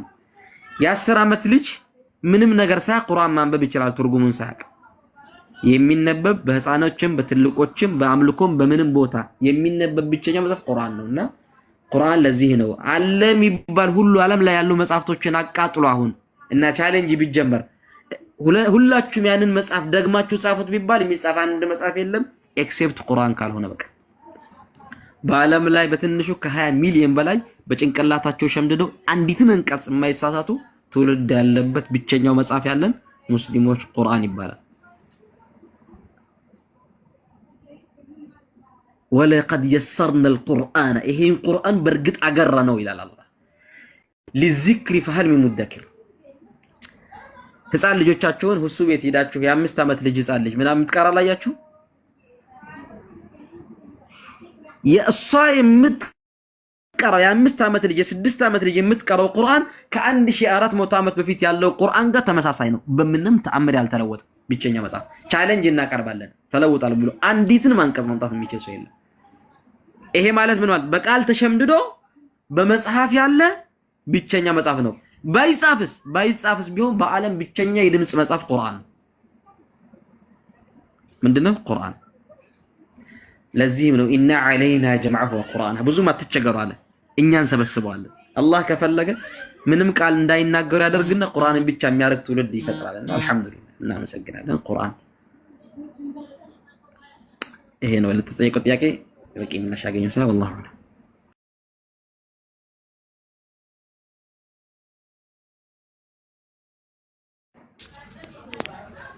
ጥያቄዋ መጠየቅ ትችላለሽ። ሌላ ጥያቄ? እሺ ቁርአን ግልጽና የተሟላ ከሆነ ለምን ሐዲሶች አስፈለጋችሁ? እና ሊቃውንቶቻችሁስ ለመተርጎም ለምን ፈለጉ? እንዲተረጉሙስ አላህ ፈቅዷል ወይ? እሺ እነዚህንም አብራሩላቸው ስለ ሐዲስና አይ ቲንክ ስለ ተፍሲርም ነው የጠየቀችው። ተፍሲርና ሐዲስ ምን እንደሆነ በደንብ ብታብራሩላቸው። እኔ ተፍሲር ምንድነው? ማን የጻፈው? እንዴት ነው የተጻፈው? ከምን ሐሳብ ነው የተጻፈው? ሐዲሶችስ ምንድነው ሐሳባቸው የሚለውን ነገር በደንብ አብራሯቸው መጽሐፎቹን። ከዛ በኋላ ለምን እንደሆነ ብትሄዱ አሪፍ ነው። ይሄ ብዙ ሰው ስለሚምታታበት ነው። ኸይር ኢንሻአላህ። ይሰማል ኡስታዝ? ኦኬ። ስለ ቁርአን ስለ 3 ነገር ነው የተጠየቀው። ኢንሻአላህ ሶስቱንም ለማብራራት እሞክራለሁ። ቁርአን፣ ሐዲስ፣ ተፍሲር። ቁርአን በራሱ የተብራራ በራሱ የተብቃቃ መጽሐፍ ነው ወይ? ሐዲስስ ያስፈልገዋል ወይ? ተፍሲርስ ያስፈልገዋል ወይ? ዑለማዎችስ ቁርአን እንዲፈስሩ ተፈቅዶላቸዋል ወይ የሚል ጥያቄ ነው የተነሳው ማለት ነው።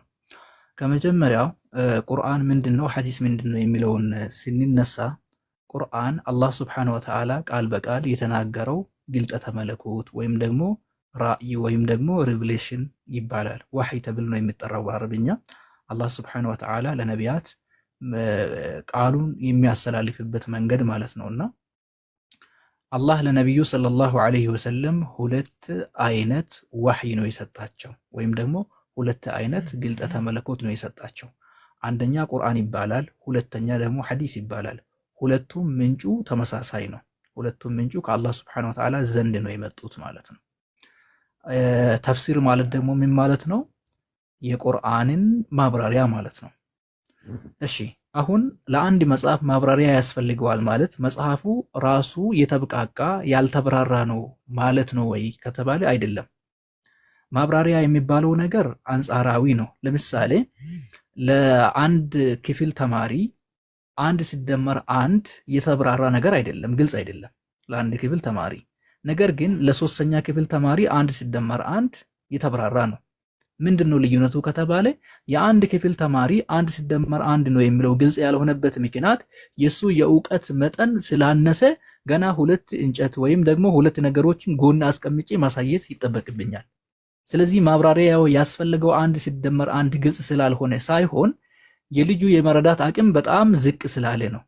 አንዱ ይሄ ነው። ስለዚህ ማብራሪያ የሚያስፈልገው የመጽሐፉን ጉድለት ሳይሆን መጽሐፉ ጥልቅ ሆኖ ሁሉም ሰዎች በእኩል መረዳት ስለማይችሉ የመረዳት አቅማቸው ዝቅ ላለ ሰዎች በቀላል መንገድ ማስረዳት ማለት ነው።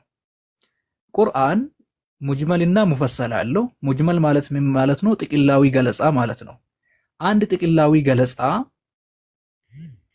ሙፈሰል በሆነው ወይም ደግሞ በተብራራው አንቀጾች ይብራራል። ለምሳሌ አላህ Subhanahu Wa Ta'ala ቁርአን ላይ የሆነ ቦታ ጥቅል በሆነ ነገር ይገልጽና በሌላ ቦታ ደግሞ አብራርቶ ያስቀምጣል። ሙሉ ቁርአንን የሚረዳው ሰው በጥቅሉ የተቀመጠውን በዝርዝር በተቀመጠው መረዳት ይችላል። ነገር ግን ሙሉ ቁርአንን ለማያውቀው ሰው ምንድነው የሙፈስሮች የሚያደርጉት? በጥቅሉ የተቀመጠው ቦታና በዝርዝር የተቀመጠውን ቦታ ተመሳሳይ ቦታ በማስቀመጥ ለሰውየው በቀላሉ እንዲረዳ ያደርጉታል ማለት ነው። ተፍሲሩ ከየት ነው የመጣው ከተባለ ከነብዩ ሰለላሁ ዐለይሂ ወሰለም ነው የመጣው። ነብያችን ሰለላሁ ዐለይሂ ወሰለም ቁርአንን በቁርአን ያብራሩ ነበር፣ ቁርአንን በሐዲስ ያብራሩ ነበር። ለምሳሌ አንድ ምሳሌ ልስጣችሁ። አላህ Subhanahu Wa Ta'ala የሆነ የቁርአን አንቀጽ አወረደና በዛ ቁርአን ላይ በእምነታቸው ውስጥ በደልን የሚያደርጉ ሰዎችን የሚወቅስ አንቀጽ ነበር። በደል የሚለው ቃል 2 ነገሮችን ወክሎ ይመጣል። አንድ ማንኛውንም ኃጢአት ሊወክል ይችላል። ሁለተኛ ደግሞ ሽርክን ወክሎ ሊመጣ ይችላል። ሰሃቦች ከኛ መካከል በደል ያልፈጸመ በወንጀል ላይ ያልወደቀ ማን አለ ብሎ በጣም ተጨነቁ። ከዛ ነብያችን ሰለላሁ ዐለይሂ ወሰለም እዚህ አንቀጽ ላይ በደል የተባለው እኮ ወይም ዙልም የተባለው ሽርክ ነው፣ በሽርክ ያልቀላቀሉ ሰዎች ለሁሙል አምን ደህንነት አለላቸው በማለት አላህ Subhanahu Wa Ta'ala የተናገረው ሽርክ ነው ብሎ ነብዩ ሰለላሁ ዐለይሂ ወሰለም አብራሩ ማለት ነው። ለምሳሌ በደል የሚለውን ቋንቋዊ ትርጉሙ በደል ወይም ደግሞ ኃጢአት ሊሆን ይችላል፣ ማንኛውም በደል ሊሆን ይችላል። ነገር ግን ነብያችን ሰለላሁ ዐለይሂ ወሰለም በደል የተባለው በሌላ በቁርአን አንቀጽ ላይ ኢነ ሽርከ ለዙልሙን አዚም በአላህ ላይ ማጋራት ትልቅ በደል ነው በሚለው ነው የፈቱት። ቁርአንን በቁርአን አንቀጽ ነው የፈቱት ማለት ነው። ስለዚህ ቁርአን ተፍሲር ሲደረግ አንዱ የቁርአን አንቀጽ በሌላ የቁርአን አንቀጽ ይብራራል፣ አንዱ የቁርአን አንቀጽ በሐዲስ ይብራራል፣ ሐዲስም በሐዲስ ይብራራል፣ ወይም ደግሞ ከአውድ አንፃር ይብራራል። ለምሳሌ አንድ ቃል ከአውድ አንፃር የተለያየ ትርጉሞች ይኖራሉ። ስለዚህ ቁርአንን መፈሰር ማለት የሆነ አዲስ ቃላቶችን ከራሳቸው ማስገባት ማለት ሳይሆን በጥቅሉ የተቀመጠውን በዝርዝር በተቀመጠው መፍታት፣ በሐዲስ ላይ በዝርዝር የተቀመጠውን በቁርአን ላይ ጎን ለጎን በማስቀመጥ ሰዎቹ ቁርአንን እንዲረዱ ማድረግ፣ ከአውድ አንፃር ነገሮችን መፍታት፣ ከስነ ቋንቋ አንፃር መፍታት ማለት ነው እንጂ በቁርአን ላይ የሌለውን የሆነ ነገር አዲስ ነገር መጨመር ማለት አይደለም። ስለዚህ አላህ Subhanahu Wa Ta'ala ቁርአንን ሲያወርድ ሙጅመልና ሙፈሰል አድርጎ ስላወረደ በሙጅመል ቦታ የተቀመጠውን በሙፈሰል ቦታ ወይም ደግሞ በተብራራ ቦታ ስለሚገልጽ ነብዩም በቃላቸውም በድርጊታቸውም ስለሚያብራሩ እነዛ በነብዩ የተብራሩ ማብራሪያዎችን ዑለማዎች በአንድ መጽሐፍ ላይ ሲሰበስቡ ምን ይባላል? ተፍሲር ይባላል፣ ማብራሪያ ይባላል። ዓለማችን ላይ ያሉ ትላልቅ መጽሐፍቶች በሙሉ ማብራሪያ አላቸው። የአይሁድ መጽሐፍ ማብራሪያ አለው፣ ኮመንተሪ አለው። የክርስቲያኖች ማብራሪያ አለው። እሱ ብቻ አይደለም፣ የህገ መንግስት ሁሉ ማብራሪያ አለው። ያ ማለት እነዛ መጽሐፍቶች ጎደሎ ናቸው ማለት አይደለም። ነገር ግን ሁሉም ሰዎች ነገሮቹን በእኩል ስለማይረዱ ለሰዎች አረዳድ ቀረብ ለማድረግ ሲባል ነው ማብራሪያ የሚቀመጠው። በአጭሩ ይሄንን ይመስላል። አቡ ሙአዊያ ጨምርላት። እስሚዞም አለ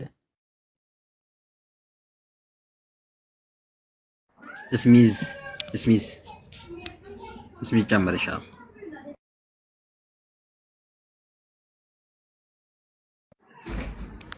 ጥሩ ጥያቄ ነው። በነገራችን ላይ ማሻአላህ የሆነ ጥያቄ ነው። እስሚዝ አለ? እሺ ኡስታዝ ግን ቀጥሉ እርሶ።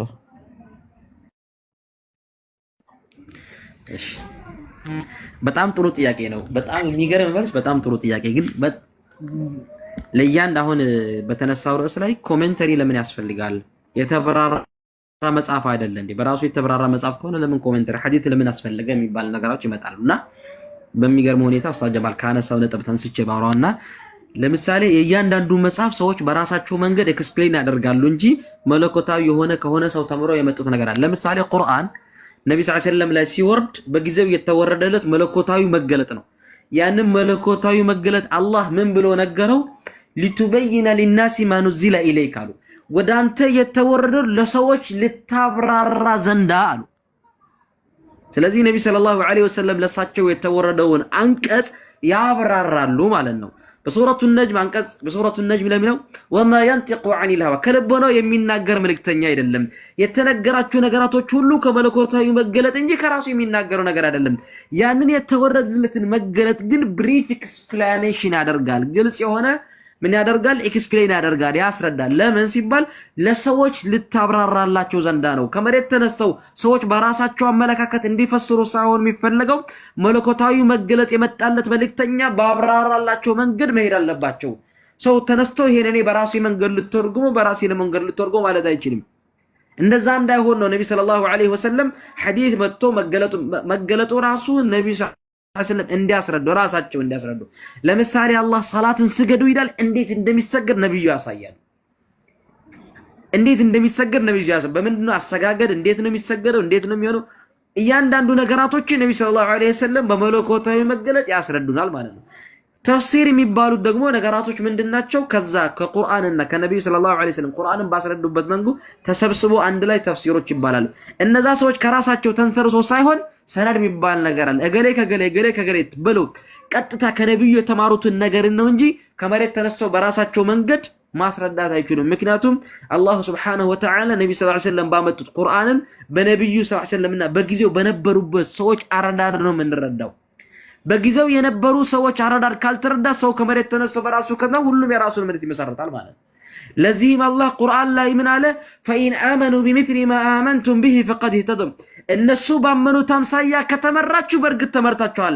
በራሳችሁ እንጂ አንድ ነገር ኤክስፕሌን ካደረጋችሁ ግን ከባድ ነው። ምክንያቱም وما يشاقق الرسول መልእክተኛን የሚቃረን ካለ من بعد ما تبين له الهدى ለሱ ግልጽ መመሪያ ከመጣ በኋላ እንዴት ነው እንደዚህ ስገድ እንደዚህ አርግ ብሎ መልእክተኛው ከመጣለት በኋላ መልእክተኛውን ሐሳብ የሚቃረን ካለ በራስ ይረዳለው የሚል ሰው ከመጣ ያ ሰው የመገለጥ አይደለም ችግር ውስጥ ነው። ንወሊሂ ማ ተወላ ወደ ዞርኩበት አዞራለሁ። ስለዚህ መልእክተኛውን ሰለላሁ ዐለይሂ ወሰለም ባስተማሩበት መልኩ ነው የምንረዳው እንጂ ከመሬት ተነስተን በራሳችን ፍላጎት እንዲህ ነው ስለተባን አንረዳም።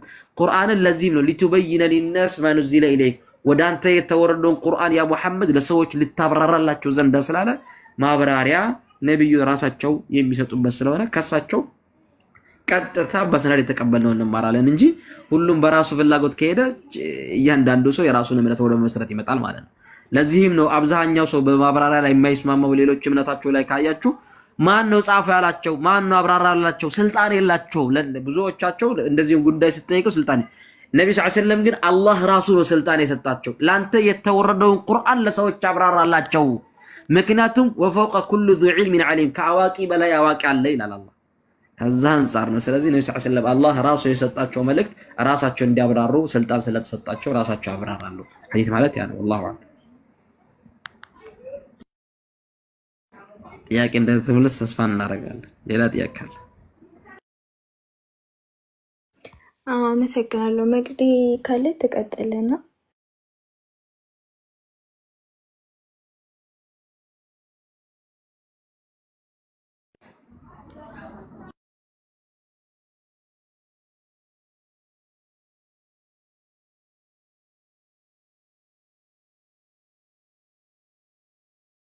እሺ እኔ ልቀጥል። ቁርአን ለመላው የሰው ልጅ ከሆነ የወረደው ለምን በአረብኛ ቋንቋ ብቻ ወረደ?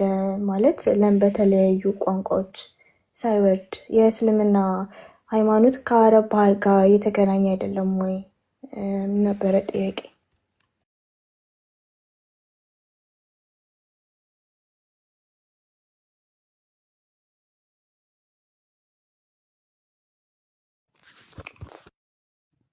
ኡስታዝ ይቀጥሉ። እኔ ጋር ብቻ ነው ወይስ ጨርሳለች? ጨርሳለች ጥያቄውን?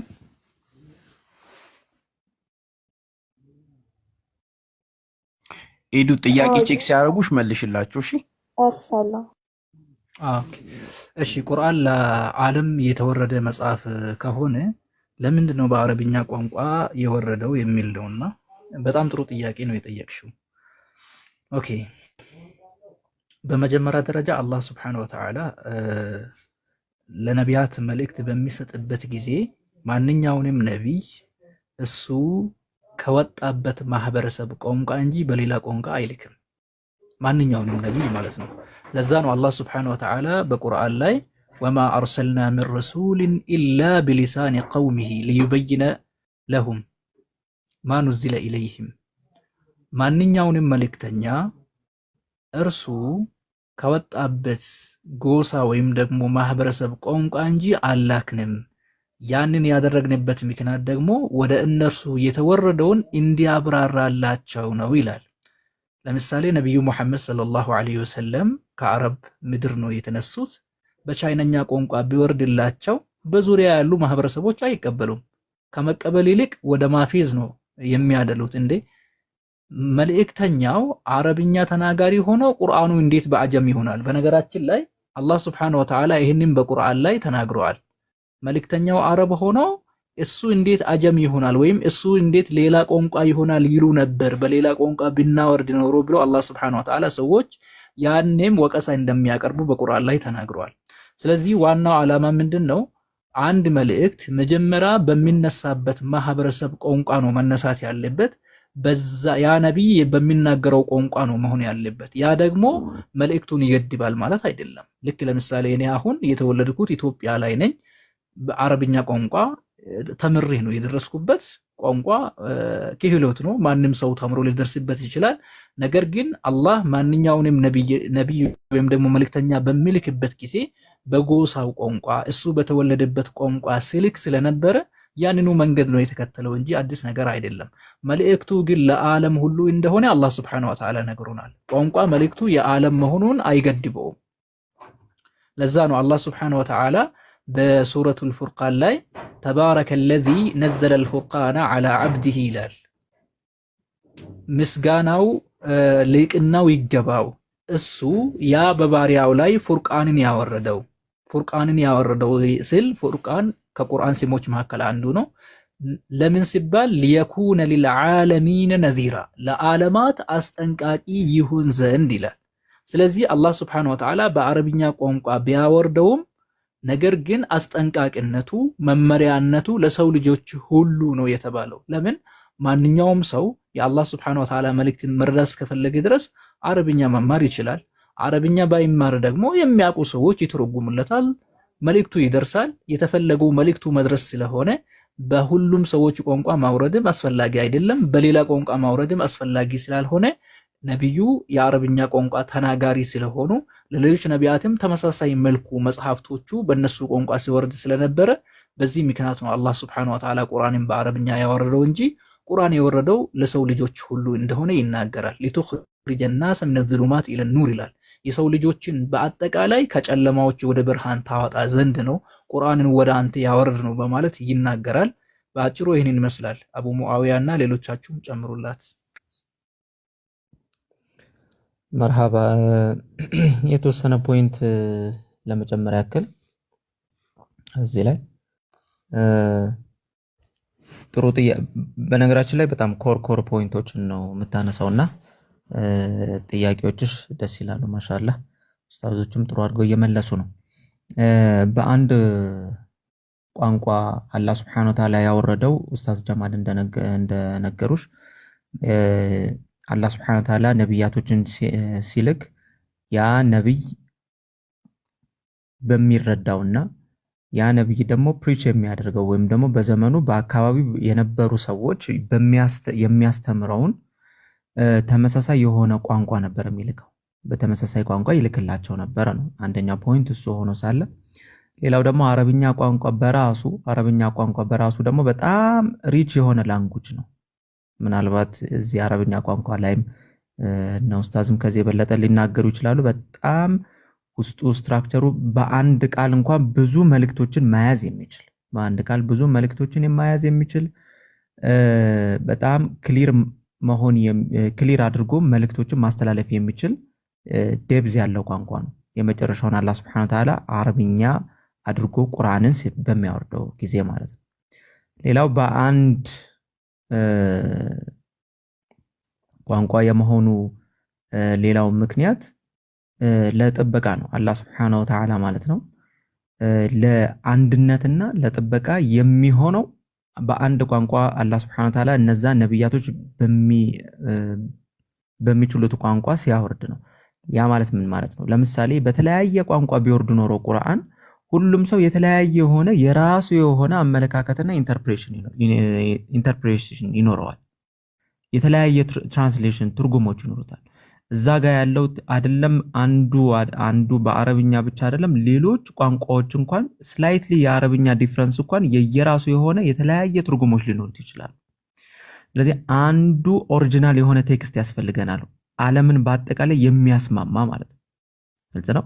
ዓለምን በአጠቃላይ የሚያስማማ አንድ ብቻ ምን ያስፈልጋል? ኦሪጂናል የሆነ ላንጉጅ ያስፈልጋል። ስለዚህ ሁላችንም ትሬስ ባክ እያደረግን ወደዛ ወደ ኦሪጂናሉ እንድንመለስ ማለት ነው። ግልጽ ነው። የተለያየ ቋንቋ ግን ካለ ይሄም ይሄ ነው የኔ ነው ኦሪጂናል ይሄም የኔ ነው ኦሪጂናል ይላል።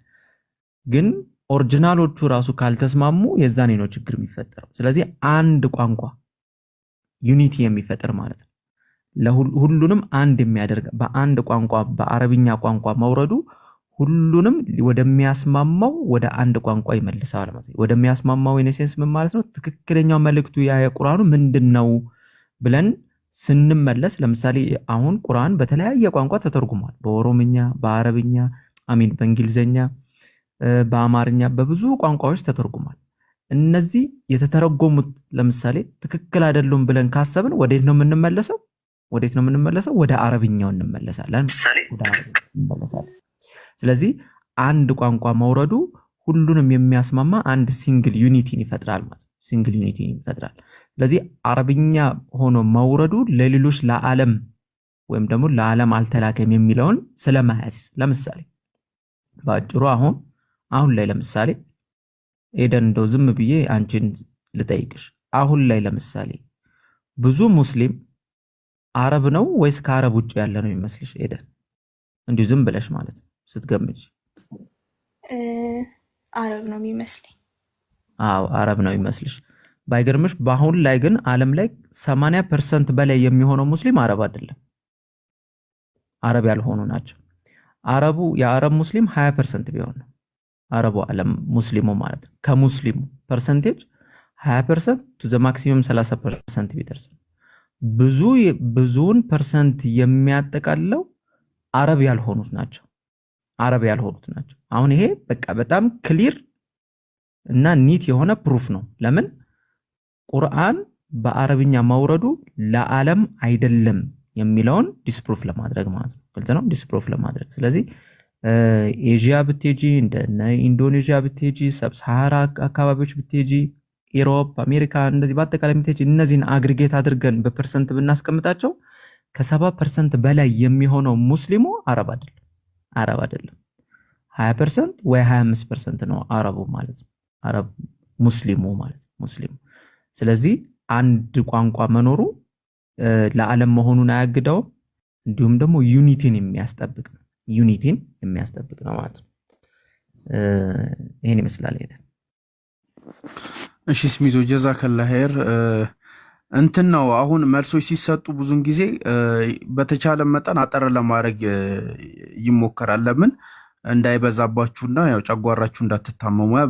መልሱም ብዙ ሲሆን እናንተ ግራ ልትጋቡ ትችላላችሁ። ያ ማለት ግን የሚሰጡት መልሶች በቂ ካልሆኑ መልሶቹ ደግሞ ካልተመለሱላችሁ መልሶቹ ላይ ጥያቄ መጠየቅ ትችላላችሁ በድጋሚ ማለት ነው። እና የአሁኑ ጥያቄ ተመልሷል ሄዱ? አዎ ተመልሷል። እሺ ወደ ቀጣይ ጥያቄ መሄድ ትችላለሽ። እንዳትሳቀቂ። ጥያቄ ከጠየቅሽ በኋላ መልሱ ላይ ጥያቄ ካለሽ መልሱ በስንት ካልተመለሰልሽ መጠየቅ ትችላለሽ። ኢቭን ሙግቱን ለማቅረብ ትችላለሽ፣ መሞገት ትችላለሽ። እሺ እንዳትጨናነቂ እና ቀጥሉ። ቀጥይ፣ ወደ ቀጣይ ጥያቄ ነው። እሺ የምጠይቀው የቁርአን እንትን ነው ጥቅስ ነው። ሱራ አኒሳ 4:24 ላይ ቁርአን ያለ ጋብቻ ከሴት ባሪዎች ጋር የግብረ ስጋ ግንኙነት ይፈቅዳል። ሳነበው ይመስለኛል፣ ከተሳሳትኩ ይቅርታና ይሄ ደግሞ እኔ እንጃ ብቻ ይሄ እንዴት ይታያል? ለምንድን ነው ይሄን የሚፈቅደው? ነበረ ጥያቄ። እሺ እንትን ወይ መግዲ ወደዚህ ርዕስ ሳይሄዱ አሁን በተናገረው ስሚዝ ላይ ጥያቄ ልጠይቅ። እሺ ጠይቂሽ። እሺ እንግዲህ እስከ ነቢዩ መሐመድ እስኪመጡ ድረስ ባለው ጊዜ ውስጥ ነቢያቶች በብዛት ከእስራኤላውያን ወይ ደግሞ ከእስራኤል ነበረ የሚላኩት። ለምሳሌ በእናንተ ወደ 120 ምናምን ወይ 30 ምናምን ነው መሰለኝ፣ እርግጠኛ አይደለሁም። እና ነቢያቶች በሙሉ ከዛ ነው አይደለ የወጡት? አዎ ወይ አይበሉኝና ልቀጥል። ሁሉም ነቢያቶች አይደሉም፣ አብዛኞቹ ነቢያቶች ናቸው። ሁሉም አይደሉም። አረብ ነቢያቶች ነበሩ። ከእስራኤላዊ ወይ ለምሳሌ ከአረብ የተነሳ ነብይ አለ ከነቢያችሁ መሐመድ ሌላ ማለት ነው? አዎ ነቢዩላህ ሷሊህ ብለን የምንጠራው ነቢይ ለምሳሌ እስራኤል አልነበረም። ቁርአን ላይ አለ። አዎ እንዲገባኝ እስኪ መጽሐፍ ቅዱስ ላይ ያሉት ነብዩ ኢብራሂም ኢራቃዊ አይደሉ? እስሚዞ አው ያው የነሱ የሚመዘዘው ከማለት ወይም ደግሞ ያው አብርሃም ኦሪጂኑ ነው። በእርግጥ ኦሪጂኑ ነው አብርሃም። ከዛ በኋላ የመጡ ነብያቶች እነ ያዕቆብ እናንተ ላይ በምትጠሩት ማለት ነው። ያዕቆብ ማለት ያው እስራኤል ማለት ነው። እነ ያዕቆብ እነ ዩሱፍ በአጠቃላይ ማለት ነው የተዘረዘሩ ናቸው። አሁን ቁርአን ለምሳሌ ወደ ኋላ ተመልሰን ከእስራኤል በፊት ያሉ ነብያቶችን ከመጥቀሳችን በፊት እዚህ ላይ ልትጅልኝ የምፈልገው ቁርአን በራሱ አንድ ለየት የሚያደርገው ነገር ምንድነው? ባይብል ላይ የሌሉ ነብያቶች ባይብል የማያውቃቸው ነብያቶች ቁርአን አካቶን እናገኘዋለን። ቁርአን ላይ ያሉ ነብያቶች ወይም የተጠቀሱ ነብያቶች ባይብል ላይ ግን የሌሉ ነብያቶች ቁርአን ላይ አሉ። ለምሳሌ ነብዩላህ ሷሊህን ባይብል ላይ አታመጫቸውም፣ የሉም። ግን እነዚህ ነብያቶች ከአረብ እንደሆኑና እስራኤላዊ እንዳልሆኑ እናውቃለን። ግን ከዚህ ከእስራኤል ውጪ ለምሳሌ ብለን የምንጠራቸው ነብያቶች ለምሳሌ እነ ኖህም መጥቀስ እንችላለን፣ ወደ ኋላ ብንመለስ ማለት ነው። እነ ኖህ እነዚህን ነብያቶችን ብንጠቅስ ለምሳሌ ግን ከእስራኤል ወገን አልነበሩም፣ የእስራኤል ወገን አይደሉም።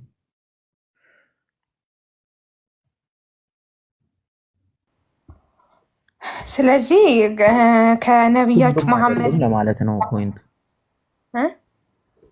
ሁሉም ነብያቶች ከእስራኤል ናቸው ሳይሆን አብዛኛው ነብያቶች ከእስራኤል ናቸው የሚለውን እንቀበላለን።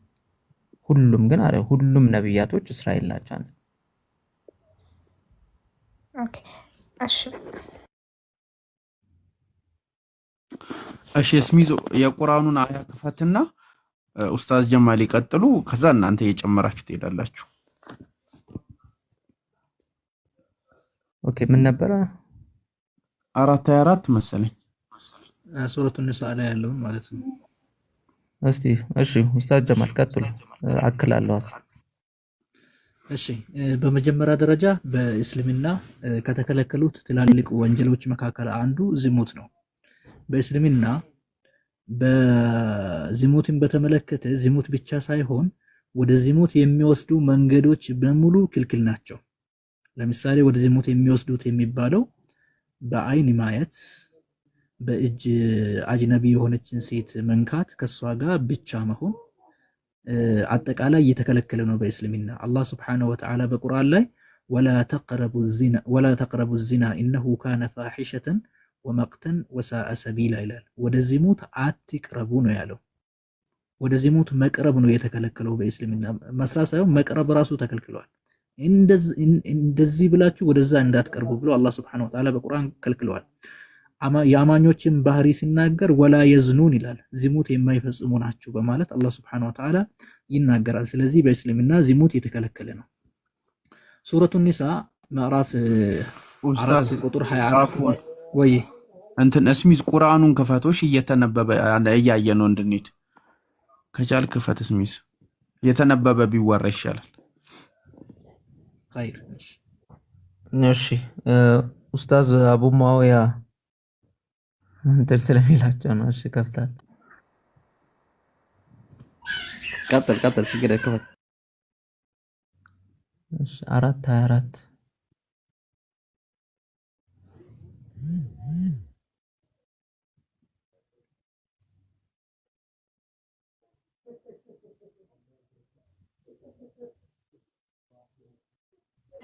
ጀማል እስከዛ አውራ والمحسنات من النساء እሺ ይሰማል ድምጽ?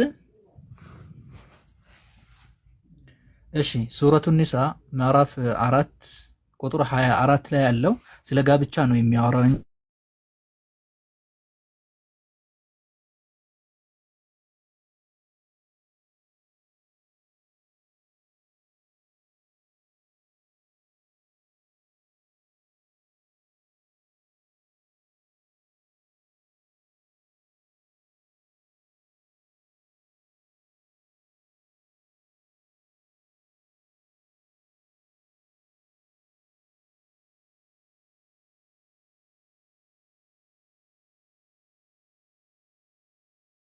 ቪዲዮ ስከፍት ነው እንዴት ነው ይሰማል?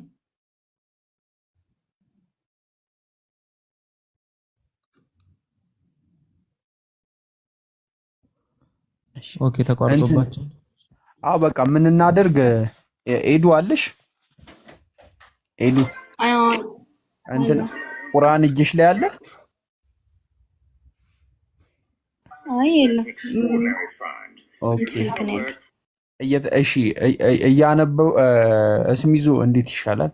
እየተነበበ እንትን ብትሉላችሁ አሪፍ ነው። በቃ ግን ለመጻፍ ሞክሪ።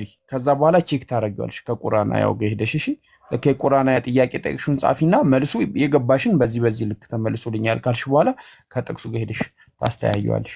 ቪዲዮ ሲከፈት አንደኛ ለኡስታዝ ጀማል፣ ሁለተኛ ለኡስታዝ አቡ ሙአያ ያስቸግራቸዋል። ሁለቱም ኔትወርክ በጣም ያስቸግረናል ብለው እንሞክር ብዬ ነው ያመጣቸውና ከዛ አንፃር ነው። እና እስከዛ ኡስታዝ አቡ ሙአያ ካሉ ይቀጥሉ፣ ኡስታዝ ጀማል እስኪመጡ ድረስ። እስቲ ኡስታዝ ጀማል ከመጡ ቼክ እናደርጋቸው። እስቲ አንዴ እንሞክርና ወይስ ሚዞ እስከዛ ተቀጣ። እሺ ኡስታዝ አቡ ሙአያ ይቀጥሉ እስከዛ። ከዛ ኡስታዝ ጀማል ሲመጡ ይጨምሩበታል። እሺ ችግር የለውም። ኤደን ጥያቄሽ በዚህ አንቀጽ ላይ ተንተርሶ ጊዜያዊ ጋብቻ ሲባል ሰምተሻል በዚህ ጉዳይና እና ደግሞ በምርኮ የተገኙ ሴቶችን ማግባት የሚል ነገር ይመስለኛል።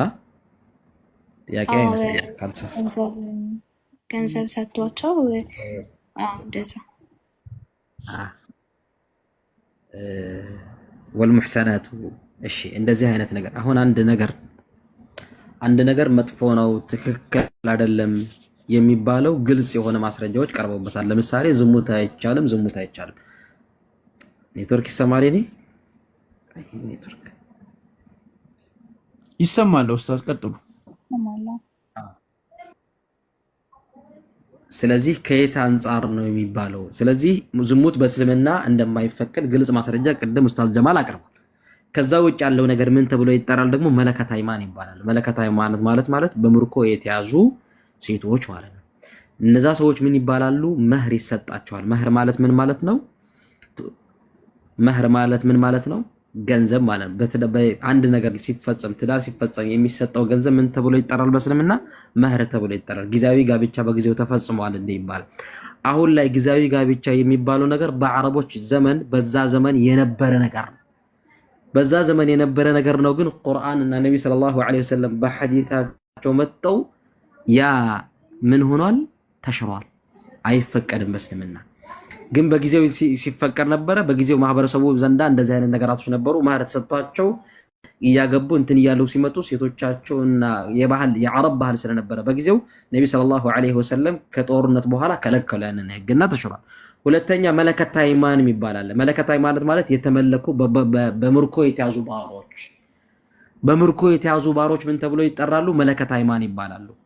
እነዛ ሰዎች ምንድናቸው? አላህ ሱብሓነሁ ወተዓላ አንድ ነገር ከፈቀደ ያ ነገር ትክክል ነው። አምላክ የፈቀደው ነገር ትክክል ነው። አምላክ ያልፈቀደው ነገር ትክክል አይደለም አይደል? ኤደን አንድ ነገር አምላክ ከፈቀደው ጥሩ ነው። አምላክ ካልፈቀደው ኃጢአት ነው። አንድ ነገር ኃጢአት የሚባለው አምላክ ሲከለክል ነው። አንድ ነገር አምላክ ከፈቀደ ኃጢአት አይደለም ማለት ነው። ስለዚህ ኃጢአትና ኃጢአት አለመሆንና ጥሩና ጥሩ አለመሆኑን የሚነግረን ማን ነው? አምላክ ነው ማለት ነው።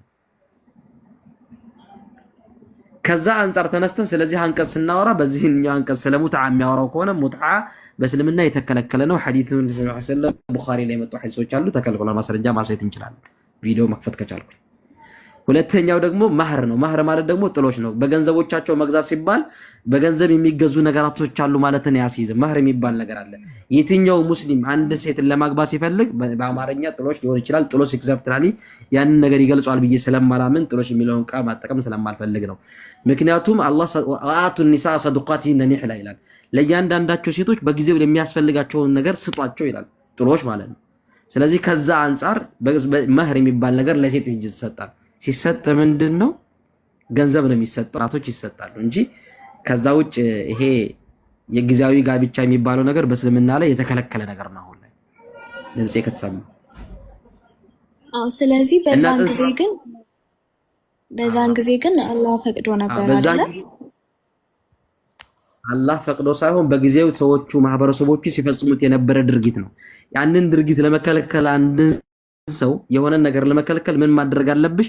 ያ ሰውዬ ያንን ነገር በቂ እውቀት ማግኘት መቻል አለበት አይደል? የሆነን ሰው ኤደንን ለማስረዳት ኤደን ምን አይነት ሰው እንደሆነች ለማስረዳት የኤደን እውቀት ማግኘት መቻል አለብኛ አይደለም? ኤደን ስላንቺ ማንነትና ማንነት ሰላክ ካንቺ ተንተርሼ ይሄ ነገር ይቻላል ይሄ ነገር አይቻልም ከማለት በፊት ኢስላም የሰዎችን አረዳድና ሁኔታን ተንተርሶ አንድ ነገር ይፈቀዳል አንድ ነገር አይፈቀድም ብሎ የሚገመተው።